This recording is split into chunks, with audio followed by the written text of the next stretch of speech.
अध्याय 1151 क्यूओंग क्यूई का उदय। इस बीच नेदरमैडन और अन्य लोग यांग यी के पास आए और उन 10 सम्राटों को देखते हुए उनके चेहरे पर गंभीर भाव थे। समूह का नेतृत्व करने वाले सफेद वस्त्र पहने बूढ़े व्यक्ति ने अपना दाहिना हाथ हल्के से हिलाया। एक पल में आसमान में फैली धूसर रंग की ऊर्जा एक पल में बिखर गई। उसके बाद उसने अचानक अपनी उंगली हिलाने से पहले नेदरमैडन और दूसरों को देखा। 50,000 किलोमीटर के क्षेत्र में अचानक अंतरिक्ष में लहरें उठने लगीं। टकराना, एक धीमी सी आवाज गूंजी और फिर हरे रंग की पोशाक पहने एक महिला सुअर पर सवार युवती के पास आकर खड़ी हो गई। सुअर पर सवार युवती ने हरे कपड़े वाली महिला को देखा। क्या तुम ठीक हो? हरे रंग की पोशाक में महिला ने अपना सिर थोड़ा हिलाया जबकि उसकी आंखों में एक गंभीर भाव देखा जा सकता था। उसने मेरी बाधा को नष्ट कर दिया। उसकी ताकत अथाह है। जब तक दूसरी या तीसरी बहन यहां नहीं आती, अन्यथा हम में से कोई भी उसका मुकाबला नहीं कर सकता। सुअर की सवारी करने वाली युवती ने नेदरमैडन की ओर देखने से पहले एक पल के लिए गहराई से सोचा, 10वीं बहन। नेदरमैडन चुप हो गया। सफेद लबादा पहने बूढ़े आदमी ने नेदरमैडन और बाकी लोगों पर नजर डाली और फिर उसने यांगे को देखा। रक्त की सजा। मुझे कभी नहीं लगा कि इस आयाम में रक्त की सजा दिखाई देगी। इसके अलावा जिस पर यह दाग लगा है वह वास्तव में सिर्फ एक अर्धसंध है। लेकिन आपकी ताकत वास्तव में असाधारण है। आपने अपनी तलवार के एक ही झटके से 2 सम्राटों को मार डाला। इससे मैं वाकई बहुत हैरान हो गया। यांग ये ने कुछ नहीं कहा। उसने बस अपनी बाईं मुट्ठी में प्राचीन म्यान को कसकर पकड़ रखा था, जबकि उसके भीतर की गहन ऊर्जा के अंतिम अंश धीरे धीरे प्रवाहित होने लगे थे। इस बीच उसकी छाती पर एक क्रूर जानवर का टैटू हल्का सा दिखाई दे रहा था। सफेद लबादा पहने बूढ़े आदमी ने यांग ये को एक नजर भी नहीं देखा और वह सिर्फ नेदरमैडन और बाकी लोगों को देखता रहा। कुछ पल बीतने के बाद उसने कहा, जो कुछ पहले हुआ उसे मैं भूल जाता हूं। अब तुरंत मेरी नज़र से चले जाओ। नहीं तो बेहतर होगा कि तुम अपने मंडप के सबसे मजबूत विशेषज्ञों को बुलाओ, क्योंकि तुम चारों अभी भी बहुत कमजोर हो। सुअर पर सवार युवती अभी बोलने ही वाली थी कि यांग ये अचानक बोला, बस चले जाओ। नेदरमैडन ने यांग ये को देखा जबकि यांग ये ने भी उसे देखा। मेरी बात सुनो और उनके साथ चली जाओ। चले जाओ, जहां तक हो सके वहां जाओ और पीछे मत मुड़ो। नेदरमैडन ने धीमी आवाज में पूछा, तुम क्या करने की योजना बना रहे हो? यांग ये ने जवाब दिया, मैं उन्हें काटने के लिए कुछ बुलाने जा रहा हूं। नेदरमैडन ने उत्तर दिया, यदि आप ड्रैगन कबीले के कुलपति को भी बुला लें तो भी कोई फर्क नहीं पड़ेगा। यांग ये ने हंसते हुए गंभीरता से कहा, तुम अकेली नहीं हो। अगर तुम रुकोगी तो तुम उन्हें भी अपने साथ नीचे खींच लोगी। इसके अलावा ईमानदारी से कहूं तो इस समय तुम्हारा रुकना व्यर्थ है और इससे मुझे केवल आशंका ही होगी। नेदरमैडन ने यांग ये को बहुत देर तक देखा और फिर बोली, चिंता मत करो। अगर तुम मर गए तो मैं एक दिन तुम्हारा बदला जरूर लूंगी। अपनी बात समाप्त करते ही वह मुड़ी और चली गई। सुअर की सवारी करने वाली युवती ने यांग ये की ओर देखा और कहा, क्या आप अपनी तलवार बेचने जा रहे हैं या नहीं? मैं आपको 100,000 बैंगनी क्रिस्टल दे सकती हूँ। 100,000 बैंगनी क्रिस्टल। मेरे पास बस इतना ही है। यांग ये ने उसे अनदेखा कर दिया। बाद में उसने कंधे उचका दिए और अपने सुअर पर बैठकर चली गई। विस्मृति युवती ने यांग यी की ओर देखा, एक पल के लिए झिझकी और कहा, मैंने सुना है कि तुम्हारे पास एडेमेंटियम फल हैं। मुझे कुछ बेच दो, ठीक है? जाहिर है उसने यह बात लाइट मैडन से सुनी थी। यांग ये कंजूस नहीं था और उसने बस 10 रुपये उसे दे दिए। विस्मृति युवती ने जल्दी से उन्हें ले लिया और कहा, मैं उन्हें बिना कुछ लिए नहीं लूंगी। उसने यांग यी की ओर कुछ फेंका और फिर उसकी आकृति चमकी और दूरी में गायब हो गई। यांग ये ने देखा कि उसके सामने एक बैंगनी क्रिस्टल है। बस एक ठो। यांग यी का चेहरा काला पड़ गया। आखिरकार उसे कुछ न देना ठीक था, लेकिन उसने उसे कुछ दिया। इस बीच ये लांगक्सी ने कहा, मैं उन्हें हरा नहीं सकती। यांग ये ने अपने विचारों को नियंत्रित किया और ये लांगक्सी को देखा, वाइट डियर अकादमी की देखभाल करने में मेरी मदद करो। उसने अभी अभी ये लांगक्सी से उसके लिए एक सम्राट को मारने के लिए कहा था, लेकिन उसने यह उम्मीद नहीं की थी कि ये लांगक्सी वास्तव में उस सम्राट को मार देगा और वह बस यह देखना चाहता था कि क्या ये लांगक्सी अपना वादा निभाएगा। तथ्यों ने साबित कर दिया कि वह बहुत भरोसेमंद था। इसलिए यांग ये स्वाभाविक रूप से उसे अभिभावकों से निपटने के लिए नहीं कहेगा, क्योंकि ये लांगक्सी तभी अपनी जान दे सकता था जब यांग ये उसे संरक्षकों से लड़ने के लिए कहता। यांग ये का असली लक्ष्य ये लांगक्सी को व्हाइट डियर अकादमी की देखभाल करने के लिए तैयार करना था। आखिरकार अगर कुछ अप्रत्याशित भी हुआ तो व्हाइट डियर अकादमी को धमकाया नहीं जा सकेगा, क्योंकि उसके पास मार्शल रैंकिंग के शीर्ष 10 में एक विशेषज्ञ की सुरक्षा थी। ये लांगक्सी ने कुछ देर तक यांग ये को देखा और कहा, ठीक है। बोलना समाप्त करते ही वह मुड़ा और क्षितिज में गायब हो गया। जब सभी चले गए तो यांग ये ने आसमान में 10 सम्राटों की ओर देखा। 10 सम्राट। अगर वह फिर से हेवनरेंट के असली रूप को अंजाम भी दे तो भी यह व्यर्थ था। आखिरकार वह 10 सम्राटों का सामना कर रहा था। सफेद लबादा पहने बूढ़े आदमी ने अचानक कहा, मुझे पता है कि तुम्हारे पास अभी भी तुरुप के पत्ते हैं। यांग ये ने सिर हिलाया। सफेद वस्त्र पहने बूढ़े व्यक्ति ने यांग ये को देखा और कहा, भले ही इस आयाम के सभी विशेषज्ञ यहाँ आ जाएं, लेकिन यह मेरे लिए बहुत बड़ा खतरा नहीं होगा।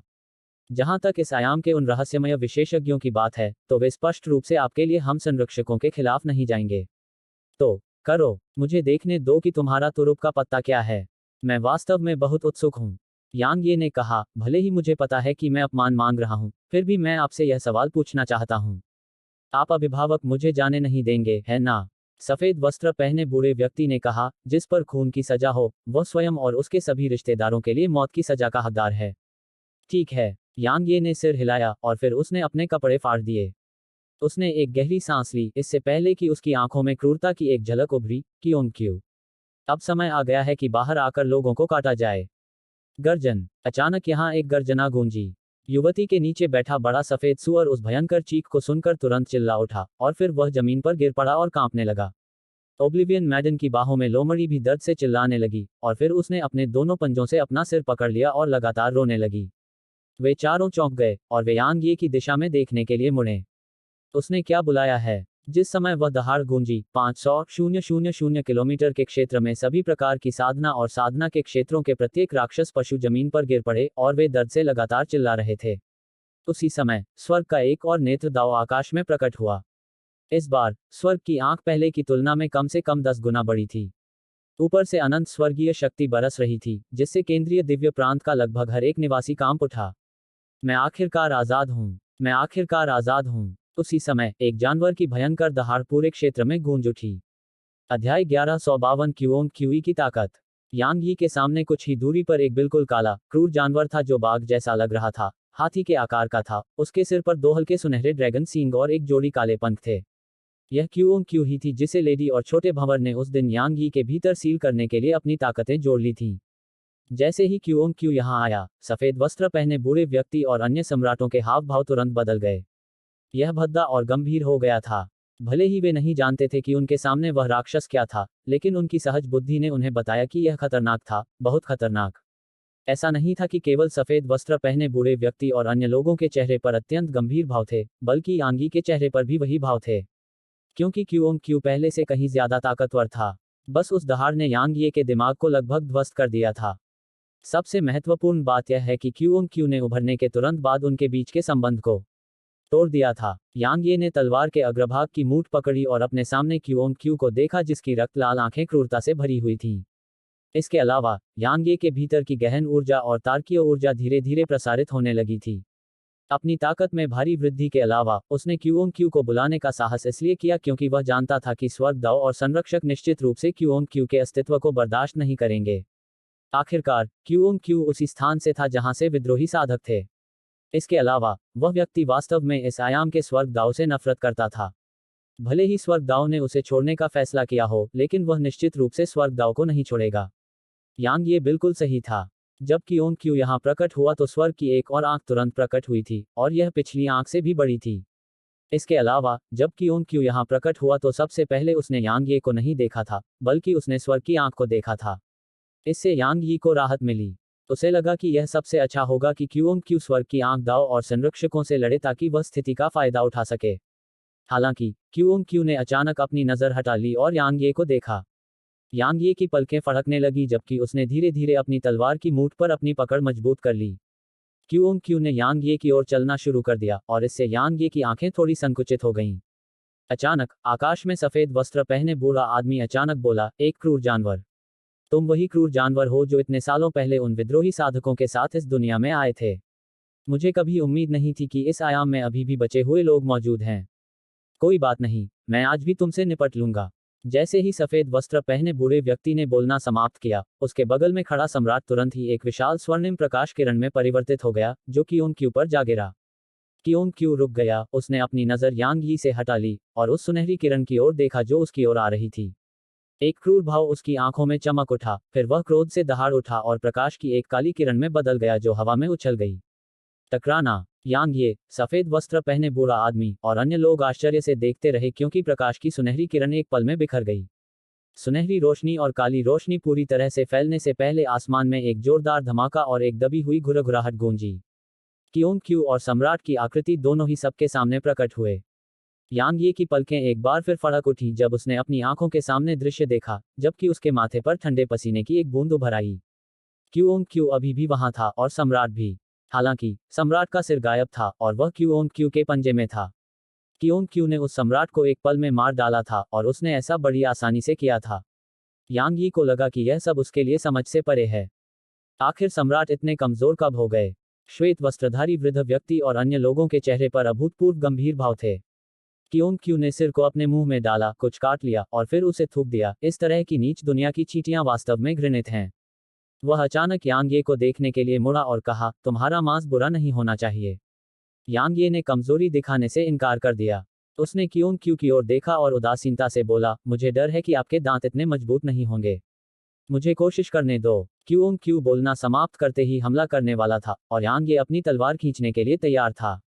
हालांकि आकाश में स्वर्गीय नेत्र दाव से अचानक बैंगनी दिव्य बिजली का एक बोल्ट उभरा और यह कियोंग क्यू की दिशा में उतरा। कियोंग क्यू ने अपनी नजर यांग यी से हटाई और स्वर्ग की आंख की ओर देखा। उसकी आंखें तिरस्कार से भर गईं क्योंकि उसका आकार काली रोशनी की किरण में बदल गया जो दिव्य बिजली से टकरा गई। टकराना। दिव्य बिजली तुरंत नष्ट हो गई। ऐसा लगा मानो वह कभी यहां प्रकट ही न हुई हो। यांग यी के मुंह के कोने हल्के से फड़क उठे। वह आदमी बहुत ताकतवर है। कियोंग क्यू यही नहीं रुका।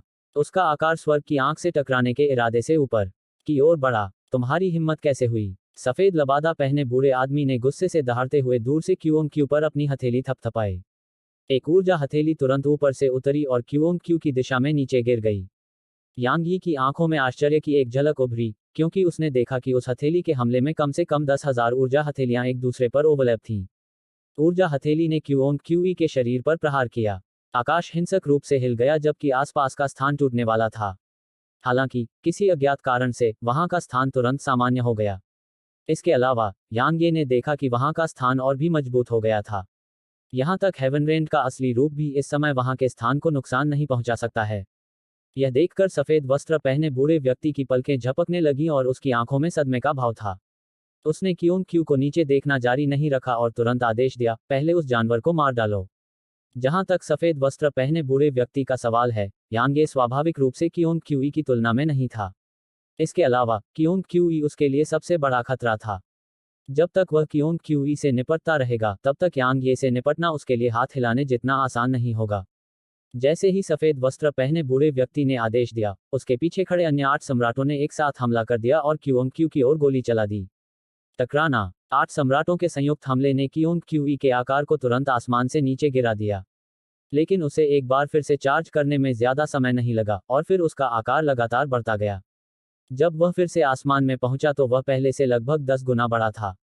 टकराना। सम्राट को उसकी आकृति ने मारा और वह तुरंत प्रकाश की किरण में बदल गया जो दूर तक उड़ गई। इसके अलावा यांग ये ने देखा कि सम्राट तुरंत ही मलबे के ढेर में उड़ गया था। यांग ये ने घुटन भरी सांस ली। क्या हेवनरेंट का असली रूप वास्तव में उस आदमी को मार सकता है? यांग ये पहले बहुत आश्वस्त था, फिर भी अब जब वह बड़ा हो गया तो कियोंग क्यू की ताकत कई गुना बढ़ गई थी।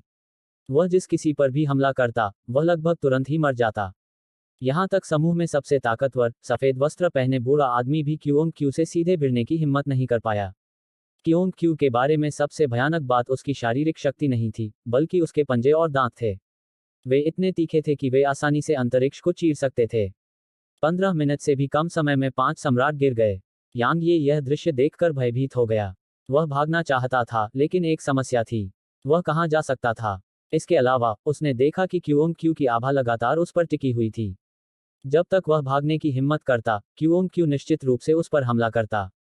हालांकि यांग ये बहुत तेज था, लेकिन कियोंग क्यू के सामने उसकी गति कुछ भी नहीं थी।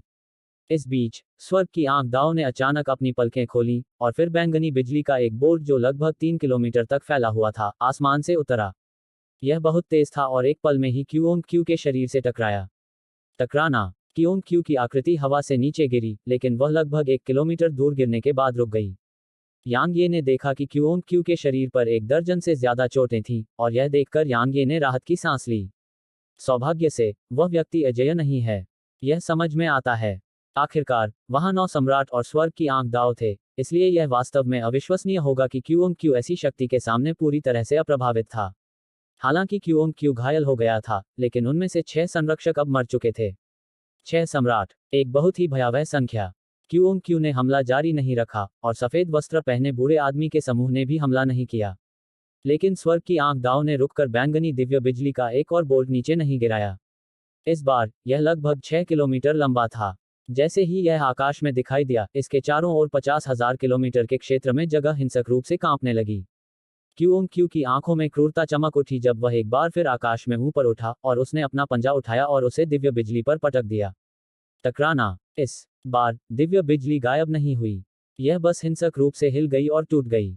एक पल बाद क्यू का दूसरा पंजा उस पर जा लगा। टकराना। दिव्य बिजली टुकड़ों में बिखर गई, लेकिन क्यू भी लगभग 1 किलोमीटर नीचे तक उड़ गया। यांग ये ने देखा कि क्यू के मुंह के कोने पर लाल खून की एक धार थी। वह घायल हो गया था। अगर क्यू साथ काम करने को तैयार है, तो यांग ये को क्यू की मदद करने में कोई आपत्ति नहीं होगी। हालांकि क्यू की आभा अभी भी उस पर टिकी हुई थी। तो यांग ये क्यू की मदद करने की हिम्मत कैसे कर सकता है? आखिरकार वह आदमी अभिभावकों से निपटने के बाद तुरंत यांग ये पर अपना पंजा चला देगा। हमला। इस बीच सफेद लबादा पहने बूढ़े आदमी ने अचानक कहा, और फिर वे चारों क्यू की दिशा में नीचे कूद पड़े। भाड़ में जाओ। क्यू गुस्से से दहाड़ा और अपना दाहिना पंजा ऊपर की ओर मारा। टकराना। उसके पंजे के आसपास की जगह हिंसक रूप से हिल गई क्योंकि उसका पंजा सीधे अंतरिक्ष को चीरता हुआ आकाश में मौजूद एक सम्राट से जा टकराया। वह सम्राट तुरंत ही नष्ट हो गया। पीछे हटो। अचानक दूर आसमान से एक आवाज गूंजी, जिसमें एक प्राचीन आभा थी। सफेद वस्त्र पहने बूढ़े व्यक्ति और अन्य लोगों ने जब आवाज सुनी तो उनके चेहरे पर खुशी के भाव उभर आए और वे एक तरफ हट गए। यहां तक कि स्वर्ग के नेत्र से निकली बैंगनी दिव्य बिजली भी वापस उसमें समा गई थी। यांग ये ने देखा कि क्यू के चेहरे पर गंभीर भाव थे। यहाँ एक वृद्ध और प्राचीन आभा प्रकट होने में अधिक समय नहीं लगा, और फिर भूरे वस्त्र पहने कुबड़ी पीठ वाला एक बूढ़ा व्यक्ति आकाश में प्रकट हुआ। यांग ये की पुतलियां सिकुड़ गईं, क्योंकि बूढ़ा आदमी उसके लिए अथाह था। उसी समय वह छोटा भंवर पागलों की तरह घूमने लगा। यह एक चेतावनी थी। छोटे भंवर को खतरा महसूस हुआ। क्या वह सम्राट दायरे से ऊपर है? भूरे वस्त्र पहने बूढ़े व्यक्ति ने यांग यी की ओर देखा, और फिर उसकी नजर क्यू पर पड़ी। हमारे क्षेत्र के बाहर से एक क्रूर जानवर। आपकी ताकत खराब नहीं है। मेरे पास बस एक सवारी की कमी है। क्या आप मेरे सामने झुकने को तैयार हैं? दहाड़। क्यू एक काली रोशनी की किरण में तब्दील हो गई जो बूढ़े आदमी की दिशा में आसमान में उठी। यही उसका जवाब था। शायद मैं तुमसे डरता अगर तुम अपने चरम पर होते। हालांकि अभी तुम्हारे पास अपनी पूरी ताकत का 5वां हिस्सा भी नहीं है, फिर भी तुम मेरे सामने अहंकार से पेश आने की हिम्मत कर रहे हो। जैसे ही बूढ़े आदमी ने बोलना समाप्त किया, उसने अपना हाथ आगे बढ़ाया और अपनी उंगली आगे की ओर थपथपाई। ऐसा लग रहा था जैसे उसकी उंगली में असीम ऊर्जा थी, और बूढ़े आदमी की आकृति से टकराते ही क्यू दर्द से चीख उठा। उसके बाद क्यू की आकृति हवा से नीचे गिर गई और जमीन पर गिर गई। लेकिन क्यू की आकृति को जमीन के नीचे से उभरने में ज्यादा समय नहीं लगा। हालांकि उसकी त्वचा फट चुकी थी। भूरे रंग की पोशाक पहने बूढ़ा आदमी फिर से हमला करने वाला था, लेकिन उसने अचानक यांग ये को देखा और कहा, मुझे पहले तुमसे निपटना चाहिए। खून की सजा से दागा गया कोई व्यक्ति अगर जिंदा रहने दिया जाए तो केवल आपदा ही लाएगा। बोलते बोलते अचानक उसकी भौहें तन गईं और उसकी नजर यांग ये के माथे पर बंधे उस स्कार्फ पर पड़ी जो लेडी ने उसे दिया था। बूढ़े आदमी ने एक पल के लिए गहराई से सोचा और फिर यांग ये पर एक तेज रोशनी की किरण फेंकी, और इससे पहले कि यांग ये कुछ प्रतिक्रिया दे पाता, स्कार्फ फट गया।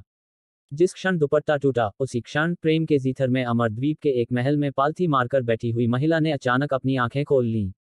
अध्याय 1153 शांति रक्षक। जैसे ही दुपट्टा नष्ट हुआ, यांग ये के माथे पर अक्षर तुरंत भूरे वस्त्र पहने बूढ़े व्यक्ति और अन्य लोगों के सामने प्रकट हो गया। यह दृश्य देखकर उनकी आंखें तुरंत थोड़ी सिकुड़ गईं, और उनकी आंखों में एक प्रकार का सदमा था। जाहिर है, उन्हें उम्मीद नहीं थी कि यांग ये को न केवल खून की सजा दी गई थी, बल्कि वह इस आयाम का एक पापी भी था। भूरे वस्त्र पहने बूढ़े व्यक्ति ने यांग ये को कुछ देर तक देखा और फिर कहा, एक खून की सजा और एक पापी आयाम। तुमने मुझे सचमुच आश्चर्यचकित कर दिया है। यांग ये ने कुछ नहीं कहा। उसके भीतर की गहन ऊर्जा और तार्किक ऊर्जा पागलपन से घूम रही थी क्योंकि उसने तलवार के अग्रभाग को कसकर पकड़ रखा था। उसके भीतर की ऊर्जा पागलपन से जमा हो रही थी, जिससे उसके आसपास का स्थान बिना आवाज के हिलने लगा। यद्यपि बूढ़े व्यक्ति की शक्ति उसे अथाह लग रही थी और वह उसका प्रतिरोध नहीं कर सकता था, फिर भी यांग ये ने निष्क्रिय खड़े होकर मृत्यु के आने का इंतजार करने से इनकार कर दिया। उनके विचार में उन्हें युद्ध तो लड़ना ही था, चाहे वे युद्ध जीते या नहीं। क्या तुम जानते हो कि तुम कितने हास्यास्पद हो? भूरे वस्त्र पहने बूढ़े व्यक्ति ने अचानक कहा जब उसने देखा कि यांग ये ताकत जमा कर रहा था। तुम्हारी वह तलवार बुरी नहीं है। भले ही तुम्हारी साधना कम है, लेकिन तुम्हारी ताकत ठीक है।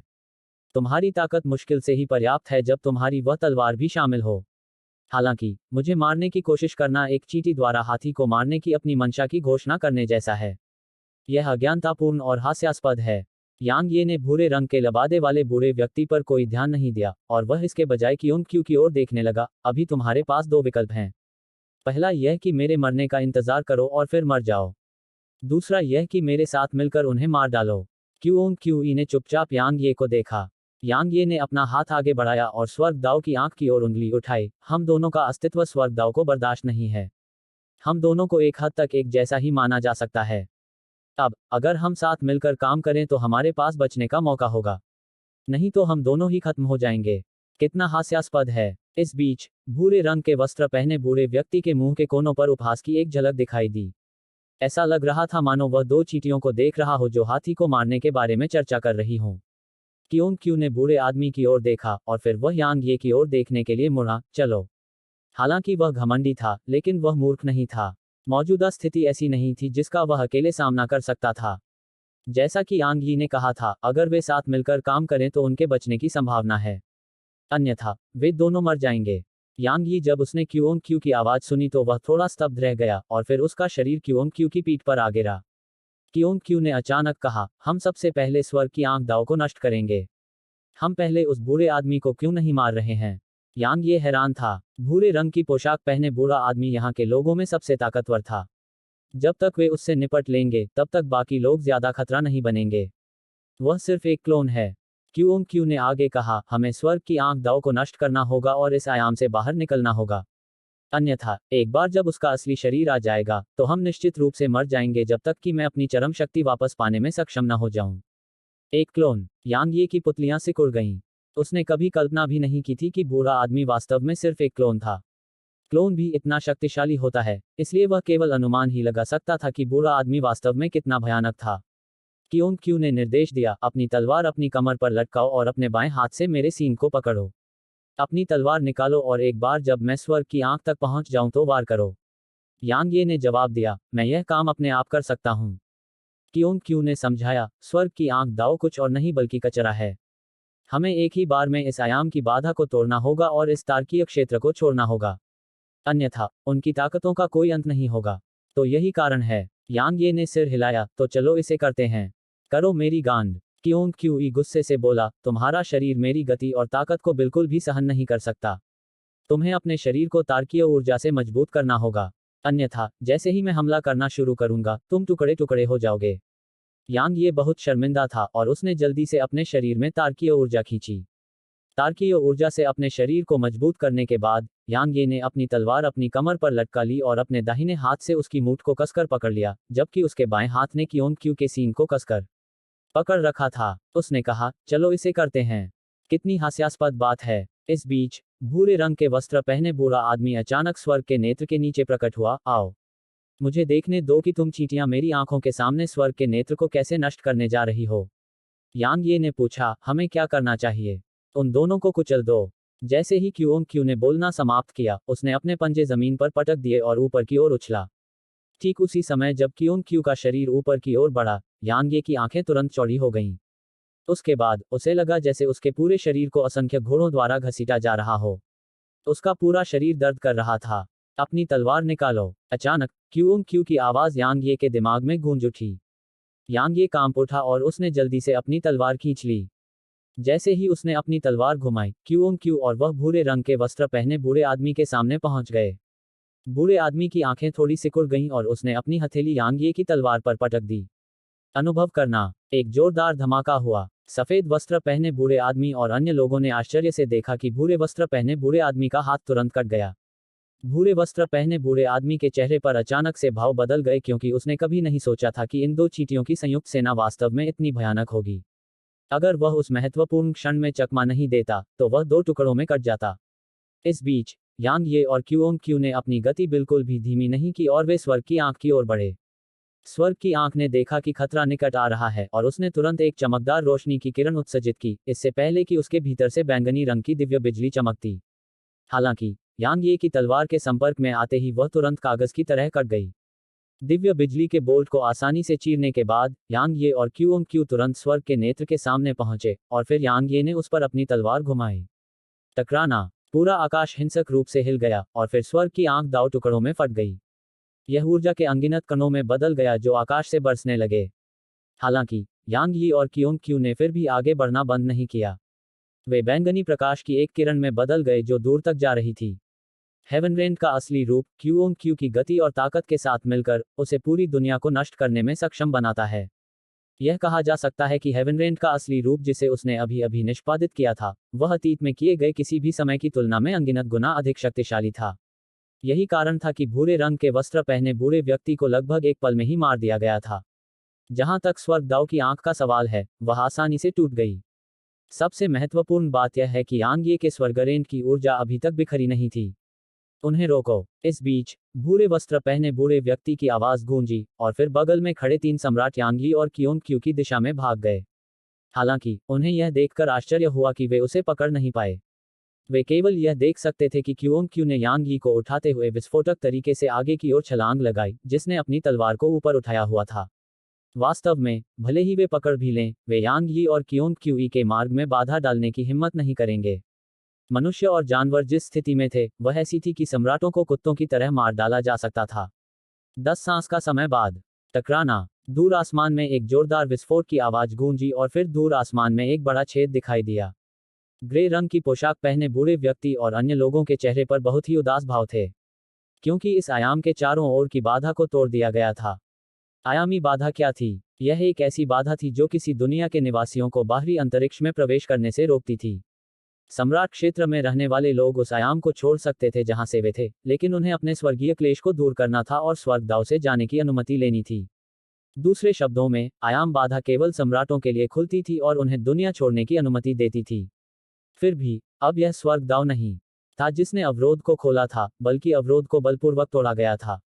दूसरे शब्दों में, जब तक अवरोध की मरम्मत नहीं हो जाती, तब तक कई लोग जो सम्राट क्षेत्र में नहीं पहुंच पाए हैं, वे किसी भी समय आयाम छोड़ सकते हैं।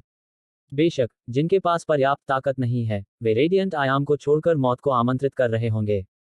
Dot dot dot. आकाश में जैसे ही अवरोध में एक छेद खुला, झुर्रियों से भरी एक उंगली अचानक प्रकट हुई और क्योंग क्यू के शरीर पर थपथपाई। टकराना। क्योंग और यांग यी तुरंत आकाश से नीचे गिर पड़े और उन्हें जमीन पर गिरने में बस कुछ ही क्षण लगे। लेकिन उन्हें जमीन के नीचे से बाहर निकलने में ज्यादा समय नहीं लगा। हालांकि यांग ये और क्योंग क्यू ई दोनों के शरीर चोटों से भरे हुए थे। यांग ये को सबसे ज्यादा चोटें लगी थीं। इस बार वह बस अपंग हो गया था। उसके पूरे शरीर की त्वचा फट गई थी। संक्षेप में, यह लगभग वैसी ही चोटें थीं जैसी उसे हजार सारस संप्रदाय में पहली लड़ाई के बाद लगी थीं। फर्क सिर्फ इतना था कि वह जाग रहा था। बेशक वह चाहता था कि वह बेहोश हो जाए। क्योंग क्यू की हालत भी अच्छी नहीं थी। उसकी खाल चटक कर अलग हो गई थी, खास तौर पर उसके सिर पर। वहां खून से सना एक छेद था जिसे पहले किसी उंगली से छेद कर खोला गया था। दोनों ने आसमान की ओर देखा और देखा कि एक बूढ़ा आदमी आसमान में बने छेद से धीरे धीरे चल रहा है। बूढ़े आदमी की शक्ल सूरत बिल्कुल भूरे रंग के कपड़े पहने बूढ़े आदमी जैसी ही थी। जब भूरे वस्त्र पहने बूढ़े व्यक्ति ने इस बूढ़े व्यक्ति को देखा, तो वह तुरंत प्रकाश की एक किरण में परिवर्तित हो गया जो आकाश में उस बूढ़े व्यक्ति में प्रवेश कर गई। क्योंग क्वी ने कहा, यह उसका असली शरीर है। यांग ये ने थोड़ा सा सिर हिलाया, जबकि उसके भीतर का छोटा भंवर घूम रहा था। कुछ देर बाद बूढ़े आदमी की नजर यांग ये और क्योंग क्यू पर पड़ी। मैंने कभी नहीं सोचा था कि इस आयाम में तुम जैसी दो असामान्यताएं दिखाई देंगी। तुमने संरक्षकों को मार डाला और स्वर्ग की आंख को नष्ट कर दिया। तुम दोनों वाकई बहुत सक्षम हो। मेरा इरादा तुम दोनों को तुरंत मार डालने का था, लेकिन यह व्यर्थ होगा। इसलिए मैं तुम्हारी आत्माओं को निकालने जा रहा हूं, उन्हें इस आयाम की बाधा के सामने लटका दूंगा और तुम दोनों को अनंत काल तक सूर्य द्वारा अपनी आत्माओं को जलाए जाने के दर्द को सहने दूंगा। बूढ़े आदमी ने अपनी सांस का एक और पल बर्बाद नहीं किया। उसने तुरंत अपना दाहिना हाथ आगे बढ़ाया और उसे नीचे की ओर हिलाया, जिससे यांग यी और क्योंग क्यूई के ऊपर हवा में एक क्षीण हथेली तुरंत दिखाई दी। ठीक जब यांग ये मौत से लड़ने के लिए छोटे भंवर का उपयोग करने वाला था, तो एक परिचित आकृति अचानक उसके सामने प्रकट हुई। उस आकृति ने अपना हाथ उठाया और ऊपर की ओर थपथपाया। टकराना। बूढ़े आदमी की हथेली तुरंत टुकड़ों में फट गई। महिला। यह लेडी थी। बूढ़े आदमी ने उसे देखकर भौहें सिकुड़ी। नश्वर जगत का सम्राट। मुझे कभी उम्मीद नहीं थी कि इस आयाम में कोई और असामान्यता मौजूद होगी। ठीक है, मैं तुम सभी से एक साथ निपट लूंगा। बूढ़ा आदमी अपनी बात खत्म करते ही हमला करने वाला था, लेकिन अचानक लेडी ने आसमान की तरफ हाथ बढ़ाया और कहा, शांति रक्षक। जैसे ही उसने यह कहा, अचानक दूर से दीप्तिमान आयाम के बाहर तारों वाले आकाश में सफेद प्रकाश की एक किरण फूट पड़ी और उसने अपने रास्ते में आने वाली हर चीज को नष्ट कर दिया। कुछ ही देर में आसमान से एक सफेद रोशनी की किरण उतरी और लेडी की मुट्ठी में समा गई। अध्याय 1154। वह मृत्यु का हकदार है। यह एक परशु था। महिला ने अपनी मुट्ठी में एक सफेद परशु पकड़ी हुई थी। यह पूरी तरह से बर्फ की तरह सफेद था, मानो यह सफेद जेद से बना हो। इसकी लंबाई 3 मीटर से थोड़ी ज्यादा और चौड़ाई 3 अंगुल थी। परशु के डंडे पर एक बहुत बड़ा जानवर अपने नुकीले दांत दिखा रहा था और ऐसा लग रहा था कि वह क्रूरता से भरा हुआ है और अपने दुश्मनों को निगलने की नीयत रखता है। ब्रह्मांड में बहुत दूर असीम तारों वाले आकाश में एक सितारा था। जिस क्षण लेडी ने परशु को पकड़ा, एक अधेड़ उम्र का आदमी जो वहां एक महल में मेजबान की सीट पर पैर फैला कर बैठा था, उसने अचानक अपनी आंखें खोली और उसकी आंखों में उत्साह और खुशी की झलक थी। युवा मिस, मैंने आखिरकार तुम्हें पा लिया है। तुरंत निकल पड़ो। ऊर्जा बचाने की कोशिश मत करो। बस अंतरिक्ष में टेलीपोर्ट करो। जैसे ही उसने बोलना समाप्त किया, मध्यम आयु वर्ग का आदमी आसमान में उड़ गया और उसके पीछे उग्रलाल कवच में 50 अन्य साधक चल पड़े। वे सभी सम्राट थे। कुछ ही क्षण बाद मध्यम आयु वर्ग के व्यक्ति का समूह तुरंत अनगिनत आयामों से आगे निकल गया। आत्मा आयाम। महिला ने अपनी नजर हटा ली और बूढ़े आदमी की ओर देखा। क्या आप लड़ना चाहते हैं? बूढ़े आदमी ने उसकी ओर देखा और कहा, तुम इस आयाम से नहीं हो। महिला ने उसकी ओर देखा और शांति से बोली, क्या इससे कोई फर्क पड़ता है? बूढ़े आदमी ने कुछ देर तक उसे देखा और कहा, ठीक है। जैसे ही उसने बोलना समाप्त किया, बूढ़े व्यक्ति ने अपने दोनों हाथ ऊपर उठाए और उन्हें हल्के से दबाया। एक पल में चमकीला आकाश तुरंत अंधेरे में डूब गया। अनगिनत सितारों ने रेडियंट आयाम के ऊपर आकाश को ढक लिया और फिर अनगिनत सितारों ने चक्कर लगाना शुरू कर दिया और सितारों का एक भंवर बना दिया। यांग यी की पुतलियां सिकुड़ गईं जब वह क्यूओंग क्यू की पीठ पर बैठा और उसे बहुत बड़ा झटका लगा। आखिरकार इसने दुनिया को तुरंत बदल दिया था और आसमान में तारे दिखाई देने लगे थे। यह किस तरह की दिव्य तकनीक है? इस समय यांग ये खुद को पराजित महसूस करने से नहीं रोक सका, क्योंकि उसने देखा कि हेवनरेंट का असली रूप भी बूढ़े आदमी की तकनीक के सामने शायद बेकार था। इस बार उसे वास्तव में एहसास हुआ कि वह कितना छोटा था। क्या अपनी कमजोरी स्वीकार करना शर्मनाक था? जहां तक यांग यी का सवाल है, ऐसा नहीं था। अगर कोई व्यक्ति खुद को स्पष्ट रूप से समझ नहीं पाता और यह नहीं समझ पाता कि वह कहां खड़ा है, तो यह शर्मनाक है। यह सिर्फ शर्मनाक नहीं था, यह बहुत दुखद था। आकाश में तारों का भंवर दिखाई देने के बाद तारों से क्रिस्टल नीली रोशनी की अनगिनत किरणें निकली और लेडी की ओर तूफान में बारिश की बूंदों की तरह उतरी। दरअसल उन्हें लेडी, यांग ये और क्यूओंग क्यूई की ओर उतरते हुए कहा जाना चाहिए, क्योंकि वे तीनों इसके नीचे लिपटे हुए थे। यह देखकर यांग ये का चेहरा बदल गया। क्रिस्टल ब्लू ऊर्जा की उन किरणों में ऐसी ऊर्जा थी जिसका वह विरोध नहीं कर सकता था। उनमें से एक भी नहीं, क्योंकि ऊर्जा की उन क्रिस्टल ब्लू किरणों में किसी तरह की रहस्यमयी ऊर्जा भी थी। यांग ये ने लेडी को देखा और उसकी आंखों में चिंता के भाव थे। इस बीच क्यूओंग क्यू की पुतलियां भी थोड़ी सिकुड़ गई थीं। अगर वह अपने यौवन पर होता तो स्वाभाविक रूप से उसे ऐसे हमले का डर नहीं होता, लेकिन अब अगर वह ऊर्जा की उन किरणों से बच भी जाता तो भी वह अपंग हो जाता। क्यूओंग क्यू की नजर लेडी पर पड़ी। इस समय उसके पास उस पर अपनी उम्मीदें टिकाने के अलावा कोई विकल्प नहीं था। लेडी का चेहरा भावशून्य रहा क्योंकि वह क्रिस्टल ब्लू प्रकाश की किरणों को तूफान की तरह बरसते हुए देख रही थी। उसने एक सफेद रेशमी रिबन निकाला और अपने कंधे तक के बालों को बांध लिया। जब प्रकाश की क्रिस्टल ब्लू किरणें उसके ऊपर लगभग 1 के तक पहुंची, तो लेडी ने अचानक हलबट पर अपनी पकड़ मजबूत की और उसे ऊपर की ओर झटका। कगार कानून। यांग यी की पुतलियां सिकुड़ गईं। अनुभव करना। ऐसा लगा जैसे ब्लेड कपड़े को चीर रहा हो और प्रकाश की क्रिस्टल नीली किरणें तुरंत नष्ट हो गईं। उसी समय तारों का भंवर तुरंत टुकड़ों में बिखर गया। कुछ ही क्षणों बाद यहां सब कुछ सामान्य हो गया। बूढ़ा आदमी लेडी को देखता रहा, जबकि उसके चेहरे पर अभूतपूर्व गंभीर भाव देखा जा सकता था। क्यूओंग क्यू की आंखों में भी गंभीरता के भाव थे और उनमें भय की झलक भी थी। उठो। इस बीच लेडी की आवाज गूंजी और फिर वह आसमान में उड़ गई। उसकी गति बहुत अजीब थी। शुरुआत में वह बहुत तेज थी, लेकिन धीरे धीरे वह धीमी हो गई। उसे चलने वाले व्यक्ति की तरह तेज होने में ज्यादा समय नहीं लगा। समय की ऊर्जा, क्यूओंग क्यू ने अचानक गंभीरता से कहा। उसी समय बूढ़े आदमी की अभिव्यक्ति भी बेहद भद्दी हो गई। यांग ये हैरान था, समय की ऊर्जा? वह वास्तव में बहुत मजबूत है। क्यूओंग क्यू ने गंभीरता से कहा, उसने समय की ऊर्जा का एक हिस्सा समझ लिया है। हालांकि वह बहुत धीमी लगती है, लेकिन हमें ऐसा लगता है। वास्तव में, उसकी गति उस स्तर पर है जिसे आंखों से पहचाना नहीं जा सकता। क्या आपने उस बूढ़े कमीने के हाव भाव पर ध्यान दिया है?